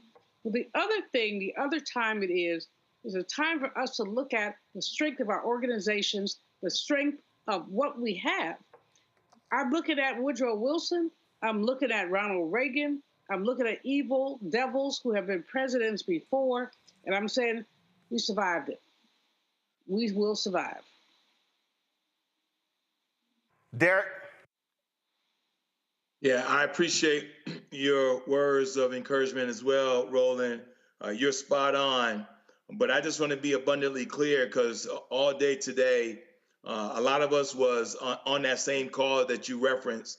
We were one of the 10,000.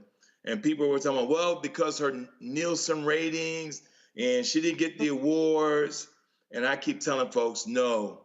You go to the Nielsen ratings and you see her brand alone, every time she went from one day or time slot, Joy Reid delivered. Her Nielsen ratings speak for itself. She gets so many awards. She just got an award, an Image Award. And so I tell folks, stop pushing somebody else's narrative. This was strictly about power and control. And Roland, you're spot on. We don't need somebody else to validate us. Absolutely. John Quill. To my soror, Joy and Reid, this particular season in your life is meant for you to use your God-given gifts, which is to be a voice, right? A voice that speaks up for our communities, for our peoples, a voice that speaks up against injustices, that calls out people in many of the same ways as Roland Martin does. But the difference is that now you have the opportunity to use your platform and your ability to impact millions of people by the means of ownership, and frankly, by any way that you want to. And so, I'll leave with this is that, when you're able to use your God-given gifts and you have the opportunity and the ability and the means to make a broader impact on your own terms, that is the way to go. And Roland Martin is 100% correct in ownership. That is the best thing that you can do with what you have and your gifts that you have. Whatever opportunities that you choose next, I know that they will be fantastic. And just know that we are all here supporting you and to keep fighting the good fight, because we need you.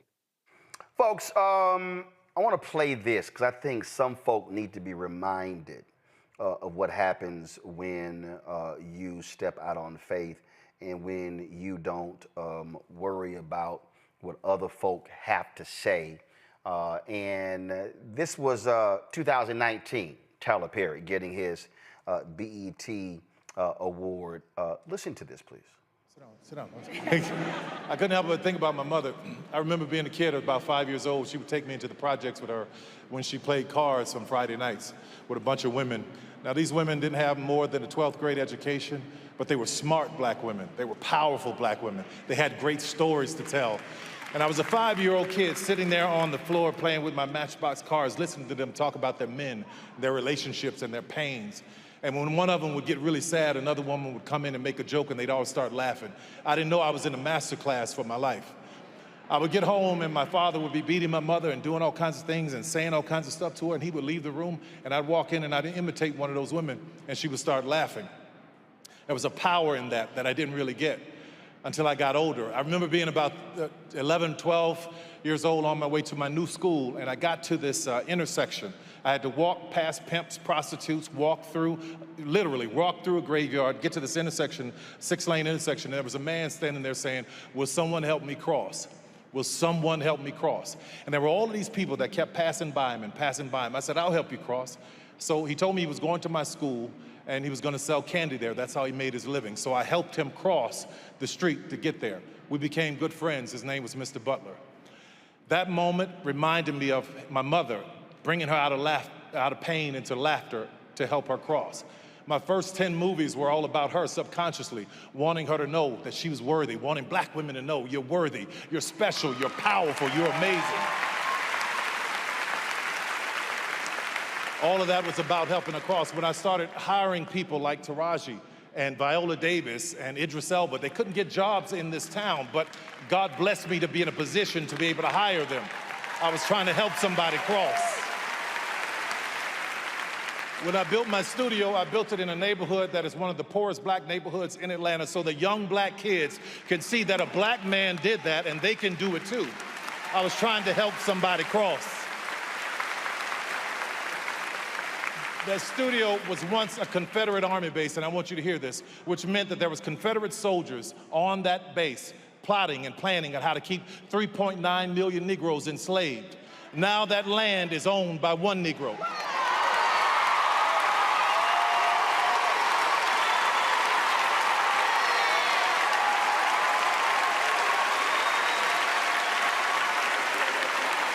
It's all about trying to help somebody cross. While everybody was fighting for a seat at the table, talking about Oscar so white, I said, y'all go ahead and do that. But while you fighting for a seat at the table, I'll be down in Atlanta building my own. Because what I know for sure is that if I could just build this table, God would prepare it for me in the presence of my enemies.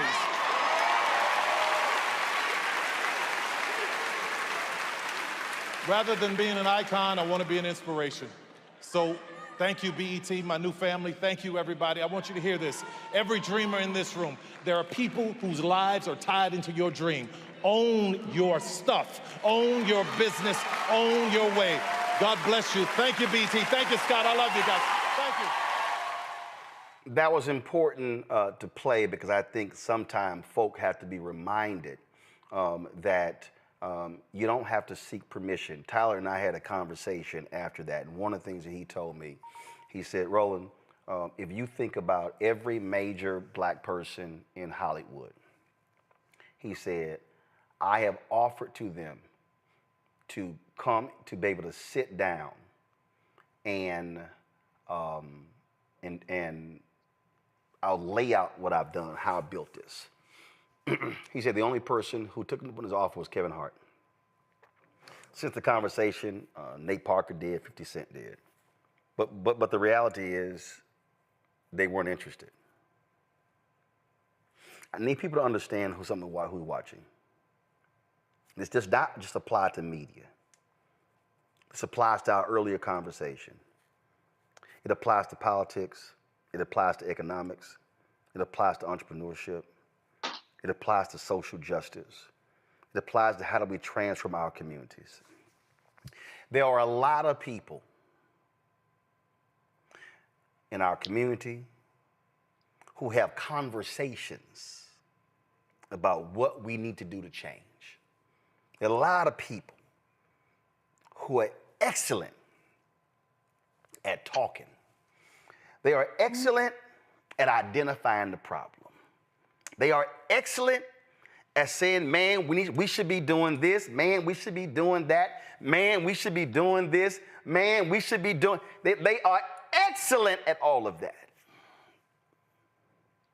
Rarely do we ever ask, so why haven't you done it? I need folk to understand that when we started this show, black folk told me that shit ain't gonna work. Black folk told me, man, what you doing? You can't do that. I remember YouTube. We went YouTube people. They were actually funding projects. Literally said black news can't work. When we launched this show, we launched with 157,000 subscribers on September 4th, 2018. That's what we launched with. How many of y'all remember this social media post when we hit 500,000? How many of y'all remember that particular post? How many of y'all remember when we posted this?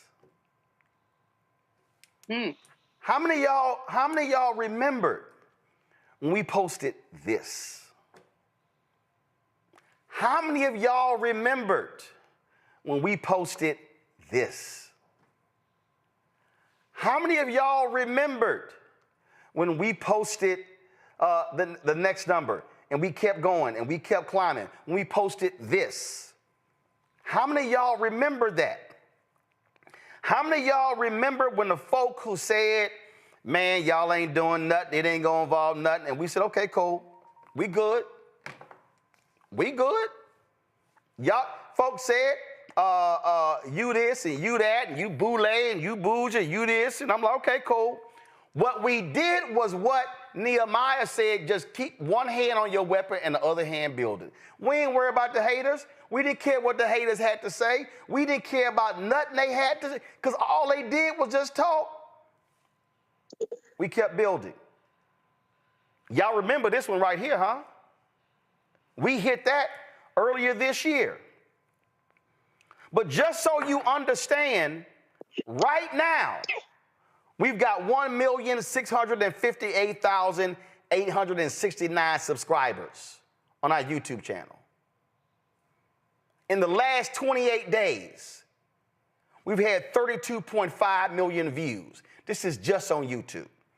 In the last 28 days, 85,000 new subscribers. In the last 28 days, the watch time, 6.7 million hours of watch time. But 6 years and 4 months ago, folks said that ain't gonna work. Launched it with one advertiser, asked me, and $350,000 of my own money. I'm saying that because the message to anybody out there in media, Tom Joyner and I talked about this beforehand as well. If you take care of the community is going to take care of you. That's all right. 34,000 people have donated to this show. And I've had people come to me. I've had people, they ask me to stream stuff. They ask me to cover stuff. Hey, man, can you come out? And they talk about, brother, I'm praying for you. I mean, I'm praying for your health. I'm praying for you. I'm praying for that. And, man, we got to support black-owned media. Man, we really need that. We got to keep that thing going. So then I called my man Keenan, who handles our digital operations. I said, Keenan, can you check the roll to see if their name is mentioned? Keenan, can you check the roll to see if they donated? And 99.9% of the time, Keenan will hit me and be like, I don't see their name. Folk who will stand there and talk about, oh, man, we got to have this. It's amazing. We never see their name because they never gave. Now, again, they want me to cover their stuff. They want me to show up. They want us to do this, but they ain't contributed nothing. They ain't done nothing. They ain't done any of that. And remember when I told y'all, remember when I told y'all why we need modern day Nehemiahs? And when I told y'all that history will always remember the folk who stood with you, not the folk like in Nehemiah who was on the outside the gate saying y'all can't do it. They gonna remember the builders. And if y'all think I'm lying, all you gotta do is when you go to Nehemiah chapter 3, it says it right here. This gate was rebuilt by the sons of Hassaniah. They laid its beams and put its doors and bolts and bars in place. Then it says, Meremoth, son of Uriah, repaired the next section. And this who did the repairs for the next section. And it says the next section. And it says the Dishana gate was repaired by, boom. They laid its beams and put its doors with their bolts and bars in place. You read Nehemiah 3 and 4, it's going to tell you they name all of the people who helped rebuild the wall. So I hope y'all now understand why every Friday we run the names of the people. Control room, get it ready. We run the names of the people who gave 10,000, 5,000, 1,000, 500, 250, 200, 100, 50, 40, 30, 20, 10, 5, 1.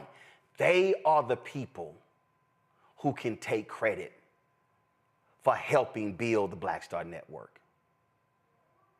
And when we as Black people take full accountability and are willing to put our money where our mouth is, if we are willing to actually engage in the action, there's nothing that we cannot build. And I can tell you right now, we can build a network as big as CNN, bigger than MSNBC, bigger than what's out here. We've got to first have the faith in God to do it, second, the faith in ourselves, and thirdly, we got to be willing to do the work to build. So let me thank John Quell, let me thank Derek, let me thank Julian for being here. I appreciate it. I appreciate the folks who are on our panel every single night who make this possible. But I also want the folk watching to understand we can do it. Joy can do it, Tiffany can do it, Angela Rye can do it, we can all do it. And what also has to happen is folk also work together in concert to actually make it happen. Your support is critical to our success. So if you want to make it, you want to allow us to do what we do, contribute to our Bring the Funk fan club. We make it real simple. The target goal is to get 20,000 people contributing on average $50 each a year. It's $4.19 a month, 13 cents a day. You could do that by utilizing the Stripe QR code. Cash App cancel our accounts because we are an Inc., but you have to be an LLC. So if you want to contribute via Cash App, use the Stripe QR code. It's right there. Click the Cash App button to continue to contribute. You can send your check and money order, P.O. Box 57196, Washington, D.C., 20037-0196. PayPal, R. Martin Unfiltered. It's paypal.me/R. Martin Unfiltered. Put that in your signature, in your signature line in Google. Venmo is venmo.com/RM Unfiltered. Zelle, Roland at RolandSMartin.com, Roland at RolandMartinUnfiltered.com. If you want to get my book, White Fear, How the Browning of America is Making White Folks Lose Their Minds, when you buy that book, that money is vested back into the show. Bookstores, you can get it, or also get the audio version on Audible. When you get our merchandise, the money from merchandise goes back into the show. And so go to RolandMartin.creator-spring.com for the actual merchandise as well. And download our Black Star Network app, Apple phone, Android phone, Apple TV, Android TV, Roku, Amazon Fire TV, Xbox One, Samsung Smart TV. Tell your friends and family to subscribe to our channel. We want to hit 2 million subscribers. So just go to youtube.com/Roland S. Martin, click subscribe. That's all they got to do. And so that's what, because we launched a new show with Jameer Burley and Bria Baker. I want to launch 3 other shows this year, and this is what it's all about. Not having to ask somebody for permission to talk about what our concerns are. So that's what we're actually trying to do. All y'all YouTube folks, it's 8,000 of y'all, hit that like button. When you hit the like button, y'all, that impacts the algorithm. So right now, we got 3,600 likes. How do we have 8,000 people watching live right now and we don't have 8,000 likes? Now, I know some haters in there. We should easily have 6,000 or 7,000 likes. So y'all should be hitting that like button before I sign off. Now, I put this commercial together because here's the deal. I don't know what Joy's next thing is. I don't know if she's launching a daily show. I don't know. I'll get that update. But here's the deal. We put this together for the folk. Who if you watch her show every night, guess what? Want to turn MSNBC off? And you know what? We here every single night. Roll it. But we begin tonight with the people who are really running the country right now. Now, Trump is often wrong and misleading about a lot of things, but especially about history. Donald Trump falling in line with President Elon Musk. In the wake of the unsettling news that MSNBC has canceled Joy Reid's primetime show, The Readout, Roland Martin and the Black Star Network would like to extend an invitation to all of the fans of Joy Reid's MSNBC show to join us every night to watch Roland Martin Unfiltered, streaming on the Black Star Network for news, discussion of the issues that matter to you, and the latest updates on the twice impeached, criminally convicted felon-in-chief Donald Trump and his unprecedented assault on democracy, as well as co-president Elon Musk's takeover of the federal government. The Black Star Network stands with Joy Reid and all folks who understand the power of black voices in media. We must come together and never forget that information is power. Be sure to watch Roland Martin Unfiltered weeknights, 6 p.m. Eastern at youtube.com/Roland S. Martin or download the Black Star Network app. Folks, this is all about us building. After we roll all of our donors, we're going to restream the program that we streamed earlier with Isaac Hayes and Fanbase. If you want to download Fanbase, this is a perfect example. Why are we still sitting here on Clubhouse when we got audio rooms on Fanbase?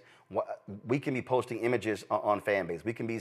They're working on a microblogging site called Spark that replaces Twitter. Bottom line, y'all, we should be supporting, building up, and investing in a black-owned app as opposed to us just being consumers. So download the app, Fanbase, or you're going to invest, go to startengine.com/Fanbase for more information. Folks, y'all see, I'm rocking Black Owned Media Matters, hashtag Black Owned Media Matters. Use that, post that, because what we're building allows us to tell our story, and we got to ask nobody for permission. I'm going to see y'all tomorrow. Holla!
Okay, we are officially live, and we're going to give everybody just a second here to funnel into the room.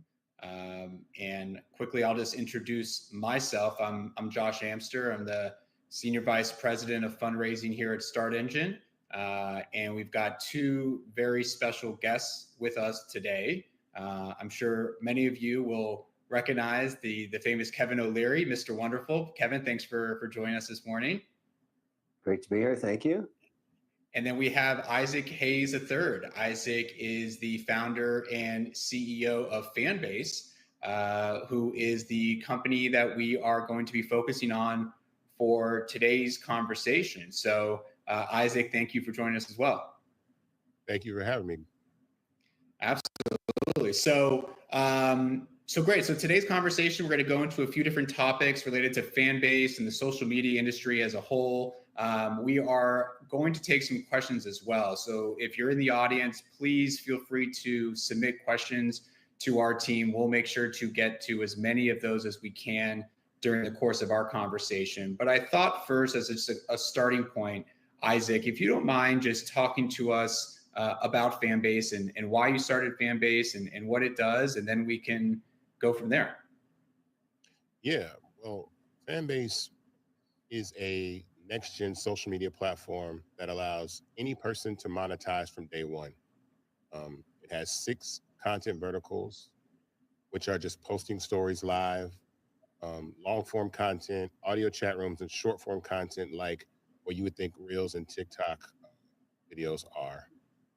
And it's monetized for every single person on the planet. I wanted to remove the barriers that creators have to monetize content, and I wanted to create something that did not suppress the visibility and reach of people that use social media just based on the fact that sometimes advertising gets in the way and limits the reach of creators online. I saw a creator go viral. I felt like we needed something that allowed any person on the planet to become a content creator, either by intention or by just using the platform and discovering that ability. So we started with in-app purchase peer-to-peer subscription. So Fanbase was the first app that actually allowed another human being to subscribe to another human being using in-app purchase capability, not a credit card, but in-app purchase. So before then, you would have to use a credit card, or you could only subscribe to platforms like Spotify, Netflix. But I wanted that the ability to turn everybody basically into their own on-demand stream service. And so that's what Fanbase is about. Great. And so Fanbase right now has a reggae offering that is live on the platform on Start Engine. And as I mentioned, the company's raised just over $9.5 million in the current reggae offering, but a lot more in crowdfunding previously. I know, I think more than $8 million in prior regulation CF offerings. So in total, between everything, over $17 million in crowdfunding. So Isaac, what is it about crowdfunding that has attracted you to it, and why have you been so successful within it? Well, a couple things. It was a necessity at the time because we were kind of in COVID. We weren't able to move, but I also think that having a product already built, like we already had an MVP, I'd already paid for the platform to exist and spent money building an MVP. And so I feel like when you're raising capital, When people have something that's tangible and they can use and assess for themselves to decide if they want to invest their money in it, it's good. And I always say nothing speaks better for a fan base than the product itself. It's not me, it's the amazing people that built the platform that continue to do that. And I know people invest in founders, but I also think that fan base speaks for itself when you actually use the platform. And it also builds in a community of people that want to help support and build something. Typically, offerings like this in early stage tech companies are available to accredited investors, angels, high net worth individuals. And so allowing people to have a shot to invest in a tech startup, which can scale, pretty large, I think is enticing for people because a lot of people never get a shot at this type of situation. And so I think it's extremely advantageous that people really take a look at fan base and understand the opportunity that's in front of them. Because then you have advocates, you have people that actually support content creators that can actually own equity in a platform that they use. And a lot of people, there are quite a few people that have invested in fan base and already made back money that they've invested in fan base by using the app. And that's remarkable because it's doing the job it's supposed to do. Very interesting. Now, I know TikTok has been in and around the news a lot recently. And Kevin, you've been very involved in that discussion in the news cycle. Just a fun stat, since the TikTok ban that was in place, that helped fan base dramatically. I think almost $4 million was raised by the company since that ban was put into effect and then obviously delayed. But Kevin, what is it that got you just interested in this space and looking at a TikTok purchase? What is it about the social media space as a whole that, from an investor standpoint, people should be looking at? Well, I would go back up to 30,000 feet and go back maybe 3 years ago, just pre-pandemic. I have over 54 private company investments in all 11 sectors of the economy. And we know pretty well, these are private, so what matters is revenue and free cash flow in each case.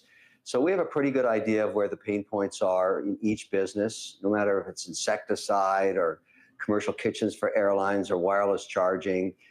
They have two challenges always. How do they acquire new customers? They call that CAC these days, customer acquisition cost. And how do they best spend their advertising dollars, ROAS, return on ad spend? Those are two metrics that have become within the nomenclature of every sector of the economy now. I don't care if you're Nike, you care about that. And social media in the last 3 years is the fastest growing spend for acquiring customers and maintaining communities. And so what's very difficult to do with and I think fan bases achieve that, is to get some kind of critical mass to actually form a community that advertises to itself effectively. It says, look, this platform, I'm a creator on this platform, and I monetize on it. And it's worth my time when I get up in the morning and spend my 18 hours a day doing whatever I do, because this is a giant digital community that has choices. It can go to any social media site, TikTok included, or Instagram or Facebook or LinkedIn even, or X, whatever, and monetize their business, grow their business, form a community, and figure out a way to live off it. It's actually turning into the fastest growing part of the economy in job creation.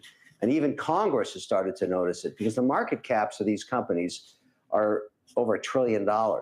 So you have to try and find, from the investment perspective of this deal, if you can catch the wave early enough and it continues to get scale, because it's like almost like a supernova. It creates its own energy. At some point, there's the critical mass tipping point. And I think that's kind of the story here, and why it's, now whether or not TikTok makes a difference, it may go dark on April 5th. We don't know.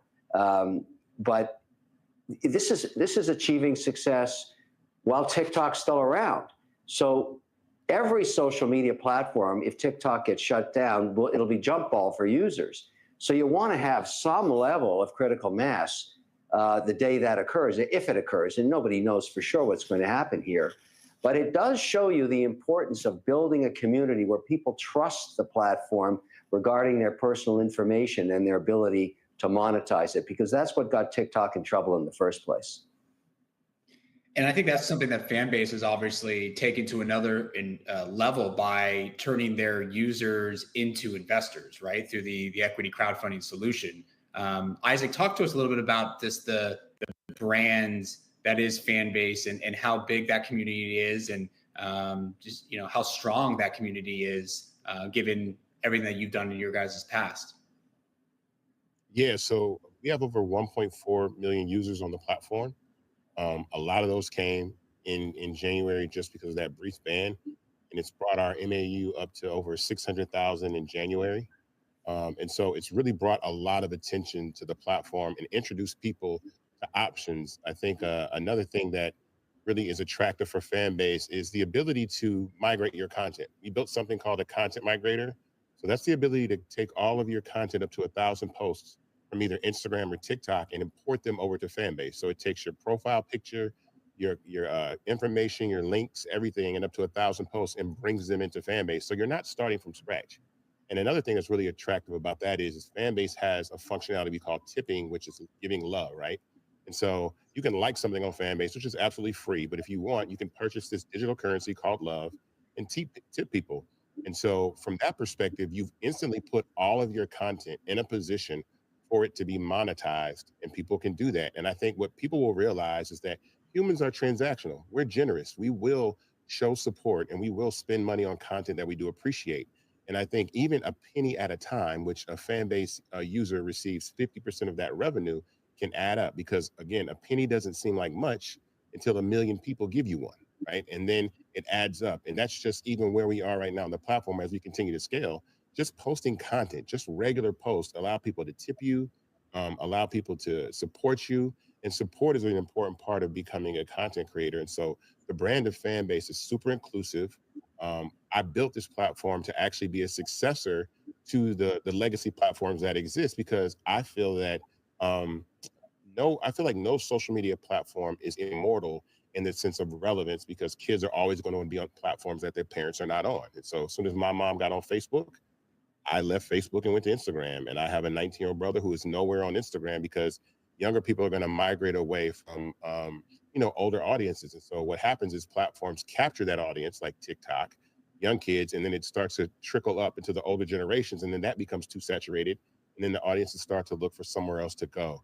So Fanbase is a great alternative in a way that I think I see the vision of what social media is going to be, especially with content. This is something that I said even the last couple of days. I feel like that people are consuming content through large social networks rather than traditional television, right?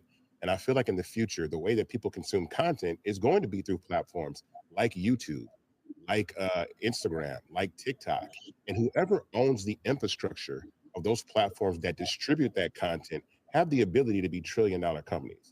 Now that remains to be seen whether or not that is for Fanbase, but as Kevin mentioned, you have platforms like Meta, which are like, $1.7 trillion, right?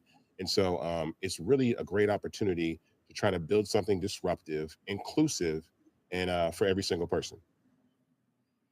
We have questions from the crowd already rolling in here. And Kevin, there's one specific for you here that I think is somewhat relevant to what we were just talking about. And you talked about some of these key terms previously when you were speaking, but what are 3 things that you look for when you're investing in social media companies? I'm looking, number one, for scale. I mean, have they proven their reason to exist? Have they found their niche and they're growing it? So, there's a lot of social media startup ideas out there. There's probably 30, 40 decks floating around. 99%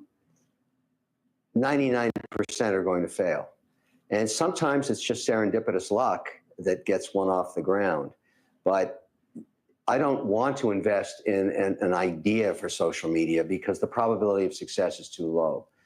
I'd rather catch the wave after the platform has established its community and it's proven that it has a right to exist, so to speak. Because then the only challenge is, does the CEO have the executional skills along with their team to pour gasoline on the fire? Because once you understand why people come to you, your job is to get more of them. That's it. So you don't have to worry about, do I have to prove this idea out, as has been tried so many times. This idea works, and we have over 1 million followers using the platform. Now we want to get to 100 million. How do we do that? And if you believe that the executional skills exist, then as an investor, all you're doing is saying, go execute. Doesn't mean they'll do it properly or they won't have to pivot, but it's a whole lot more attractive than rolling the dice saying, does this idea even have a chance of existing? And that's why it's way better to pour gas on the fire in social media than it is to try and start from scratch. And Isaac, it sounds obviously, based on what Kevin just said and the community that you've already built up, that you've conquered that initial challenge. Yeah. I bootstrapped the original MVP of Fanbase with my own money. Spent about $200,000 to build the original MVP. And I felt that that alone would leave, some questions, actually give some people an opportunity not to say no, because it's a lot harder to prove a concept on a bunch of PDFs or a deck rather than something that you can download, use, see the functionality, see that it actually works, and prove the model. And we actually spent a good amount of time making sure that will people pay for content using in-app purchase capability? And we did that. And once we knew that people would, and we started seeing that younger people absolutely do, then that got me excited, because now I have a community of people that can join Fanbase like I might have been on MySpace 25 years ago or 20 years ago, and have those users for 20 years until we become the old guy at the social media club, and then some other platform comes along, and it will evolve as a company. But I think it's absolutely advantageous for us to be able to scale, as we have a proven model, we have a community, and we have the opportunity for longevity in social media, because young people and especially Black culture absolutely drive the narrative and the conversation of social media. So now you have a really long lifespan, a long runway to execute. Isaac, what kind of partnerships is Fanbase leveraging right now? Oh, well, one of the things that we're really looking into is creative ways to actually do advertising. Advertising is a huge part of social media. And one of the things that I talk about not actually interfering with the user experience is partnering with brands. So brands are able to create partnerships with Fanbase to market and promote their concepts, even through audio, with something we call brand audio on the web. And so we took our audio rooms, right, and we put them on the web, and that accomplishes a really good task. Number one, it allows a lot more people to listen to the conversation online, because it's available on your laptop, it's available on your phone without even having to download Fanbase. But then it also creates the opportunity to advertise, create call to action buttons, create opportunities for people to engage and create events and moments.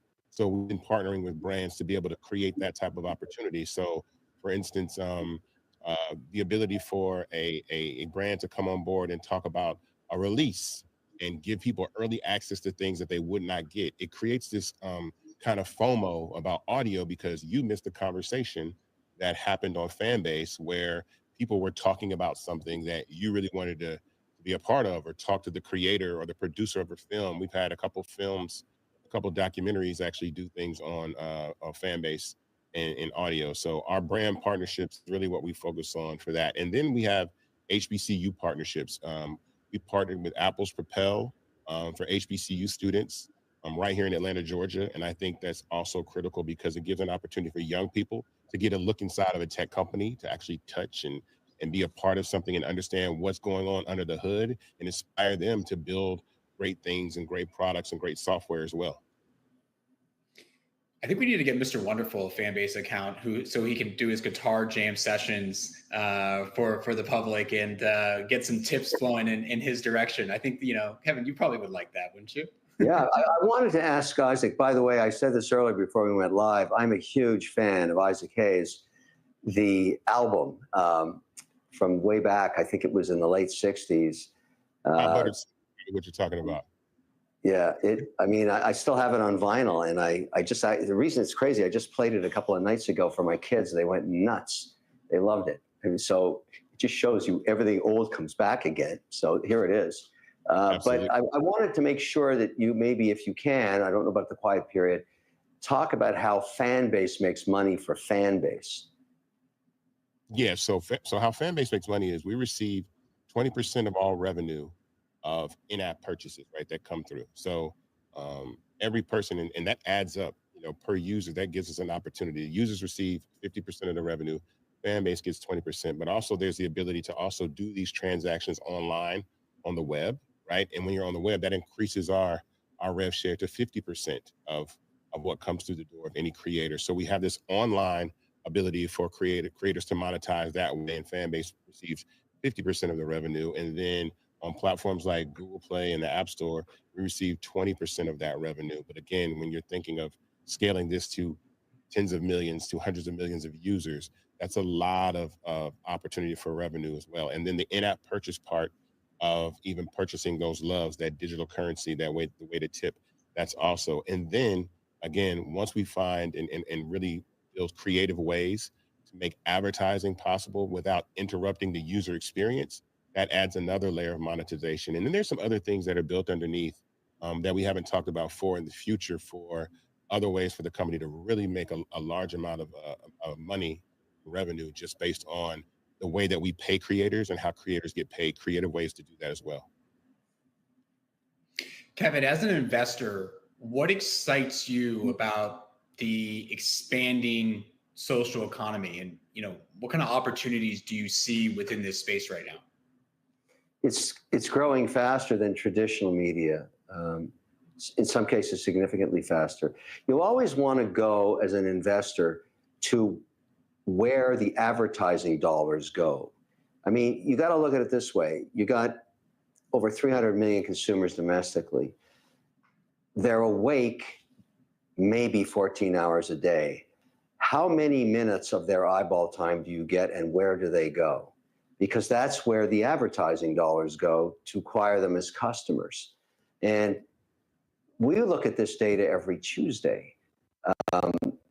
We use every single possible form of media to advertise, from traditional, linear television to streaming services, to every single social media platform that can prove to us, a low CAC and a high ROAS. And so we're constantly looking.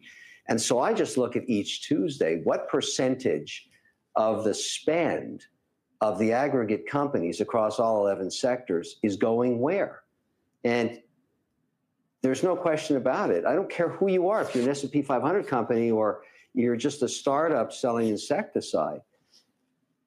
Digital spend, which used to be maybe 20% 7 years ago, is 50% now, and maybe going higher. When companies spend more than $50,000 a month, they tend to use remnant streaming and television for a portion of it.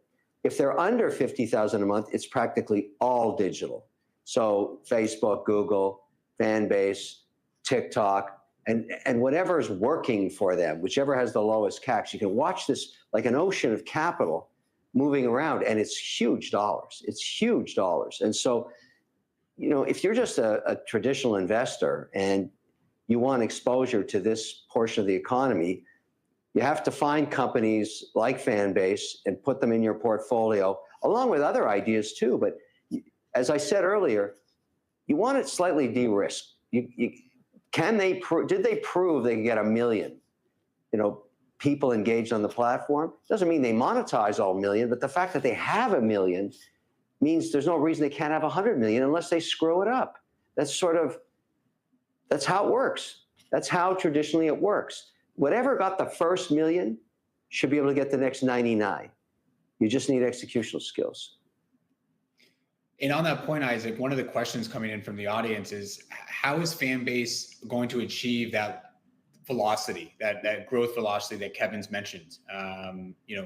What are the plans? Well, one of the things that we're focusing enormously on is retention. Retention is really, the key to scaling a community. Is once you find that perfect recipe of what holds people on a platform longer, like what Kevin was speaking about earlier, is like, how long do people stay on these platforms? This is a battle for people's attention and eyeballs. Like, the average person spends about between 30 to 36 minutes a day on Fanbase, right? And the amazing part about that is that's up there with platforms like YouTube, up there with platforms like Instagram and TikTok. I think audio is a real big addition to that holds people, because people are sitting on the platform all day having these audio conversations. And so we're looking for that sweet spot of retention. So those are things that the functionality that people want, the functionality that people are used to, and then also being innovative, like really creating great product. But once you nail retention and got it, now you can market, because you know that no matter who comes in your platform, you're going to keep a percentage of those people regardless, because you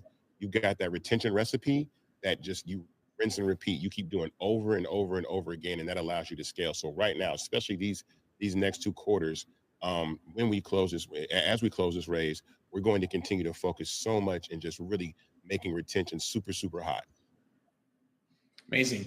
And I guess, Kevin, Isaac, first with you, where do you see your industry going in the next couple of years? I know there's a lot that's going to be going on in the next couple of months, but just in the next 2-3 years, where do you see your industry developing? I think that people are wanting to consume content in a non-traditional manner, right? I think people just sitting in front of a screen and watching content is not how we consume content now. Now we want to have a little bit more immersive experiences. We want to be able to chat while we're watching the program. We want to be able to send this with our friends. We want to be able to take it with us where we go. And so I think that a lot of media companies are really going to focus their attention on social media platforms to distribute their content, because a lot of these platforms, legacy platforms, are struggling to retain the attention of people. Like when you get to younger users, right, between the ages of, like, let's say 13 to 24 years old, right, the younger generation, they're spending about 7% of their time watching traditional television. When you get up to like 35 and up, it's like 45%. So younger people are moving away from traditional television, and they're spending their time watching content, shorter versions of content. I always say that, like, the TV guide of today is your DMs, right? You no longer have to surf the internet anymore or surf online with what you want to watch. Your friends send you the things that you like. And so I think this community-based sharing of content and consuming content is how we're going to, watch and use content in the future. And so that's what I love about Fanbase, because once you build the community, the functionality, depending on whatever media is there, and there's other media out there to get, there's podcasting, there's other things that can be incorporated into a community. And once we have that, again, the sky's the limit on what we can pull in and actually build the way that we distribute content. Again, whoever owns the platforms that distribute the content, right? So whoever owns a piece of the YouTube, a piece of the Instagrams, a piece of the TikToks, right? You're putting yourself in a position to have an opportunity to own part of a platform that can scale, because I don't see any other way that people are going to consume content other than through large social networks with their friends.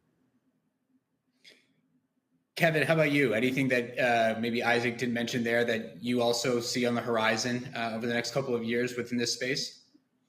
I see a continuation of ad dollars going to social platforms. I don't see that trend stopping. It's one of the greatest challenges for linear television right now. I mean, everything's driven by ad dollars. Everything's driven by can you attract capital that people want to invest in your platform to sell their product or service? And that's the whole deal. That's what made television what it was for over 100 years. And the fact that those ad dollars are pursuing other platforms at an ever increasing rate, not because they're experimenting, they're looking at it from the perspective of returns. So when you invest the $50,000 a week or whatever it is you're doing, and you're getting a 3.5 ROAS, that's pretty hard to get on television. So you continue to do it until you burn it out. And there's a lot of movement and flushing around, and people try to change their messages. And, I think Isaac mentioned this earlier, you don't know what goes viral. It's impossible to do that. But there's so much technology now, we haven't even touched on AI, that is now being applied to creating content that may be more viral as a result of just being more interesting to watch. And certainly our companies are doing that. They're all investing in that. Matter of fact, this tomorrow night I fly down to Miami just a deal on this topic to try and forecast ad spend by platform for the rest of this calendar year. And it's a lot of money. And we're just looking, we're kind of, we're not emotional about it. We're just using analytical tools that we pay for, dashboards that we pay for that scan for results. We were watching this during the election, what platforms were working and kind of tagging along with those digital spends. So this is a really, really big space. And it's not a small, idea anymore. It's a huge idea. And I kind of agree with Isaac that my kids don't watch TV, period. Like zero. So they get their content many different ways and move around until they find a community that they want to be part of. And they're fickle. And so you have to keep your chops up. You got to keep serving up what works. And there's lots of competition, but getting the first million, that's impossible. Once you have that, the rest is execution. I've said it 3 times. Yeah. And Fanbase has it. They already have the first million. So that's a major milestone to clear. Well, guys, I just want to thank both of you for your time and thoughts today. I think it's been a really interesting discussion. It took us 29 minutes to mention AI, by the way. That was probably the first. I'm glad somebody did it, but I'm sure Isaac would have a whole story on that if we had to get into it. Yeah. Well, great. So Kevin, thank you for your time. Isaac, thank you as well. Again, just a reminder for everybody, Fanbase has a live offering on Start Engine right now. You can, there's been a ticker scrolling at the bottom there, invest.fanbase.app. You can go there and learn more about the offering. But I just want to thank both of you again for your time, and I hope you both have a great rest of your day and a great week. Thank you. Okay. Thanks, everybody. Take care.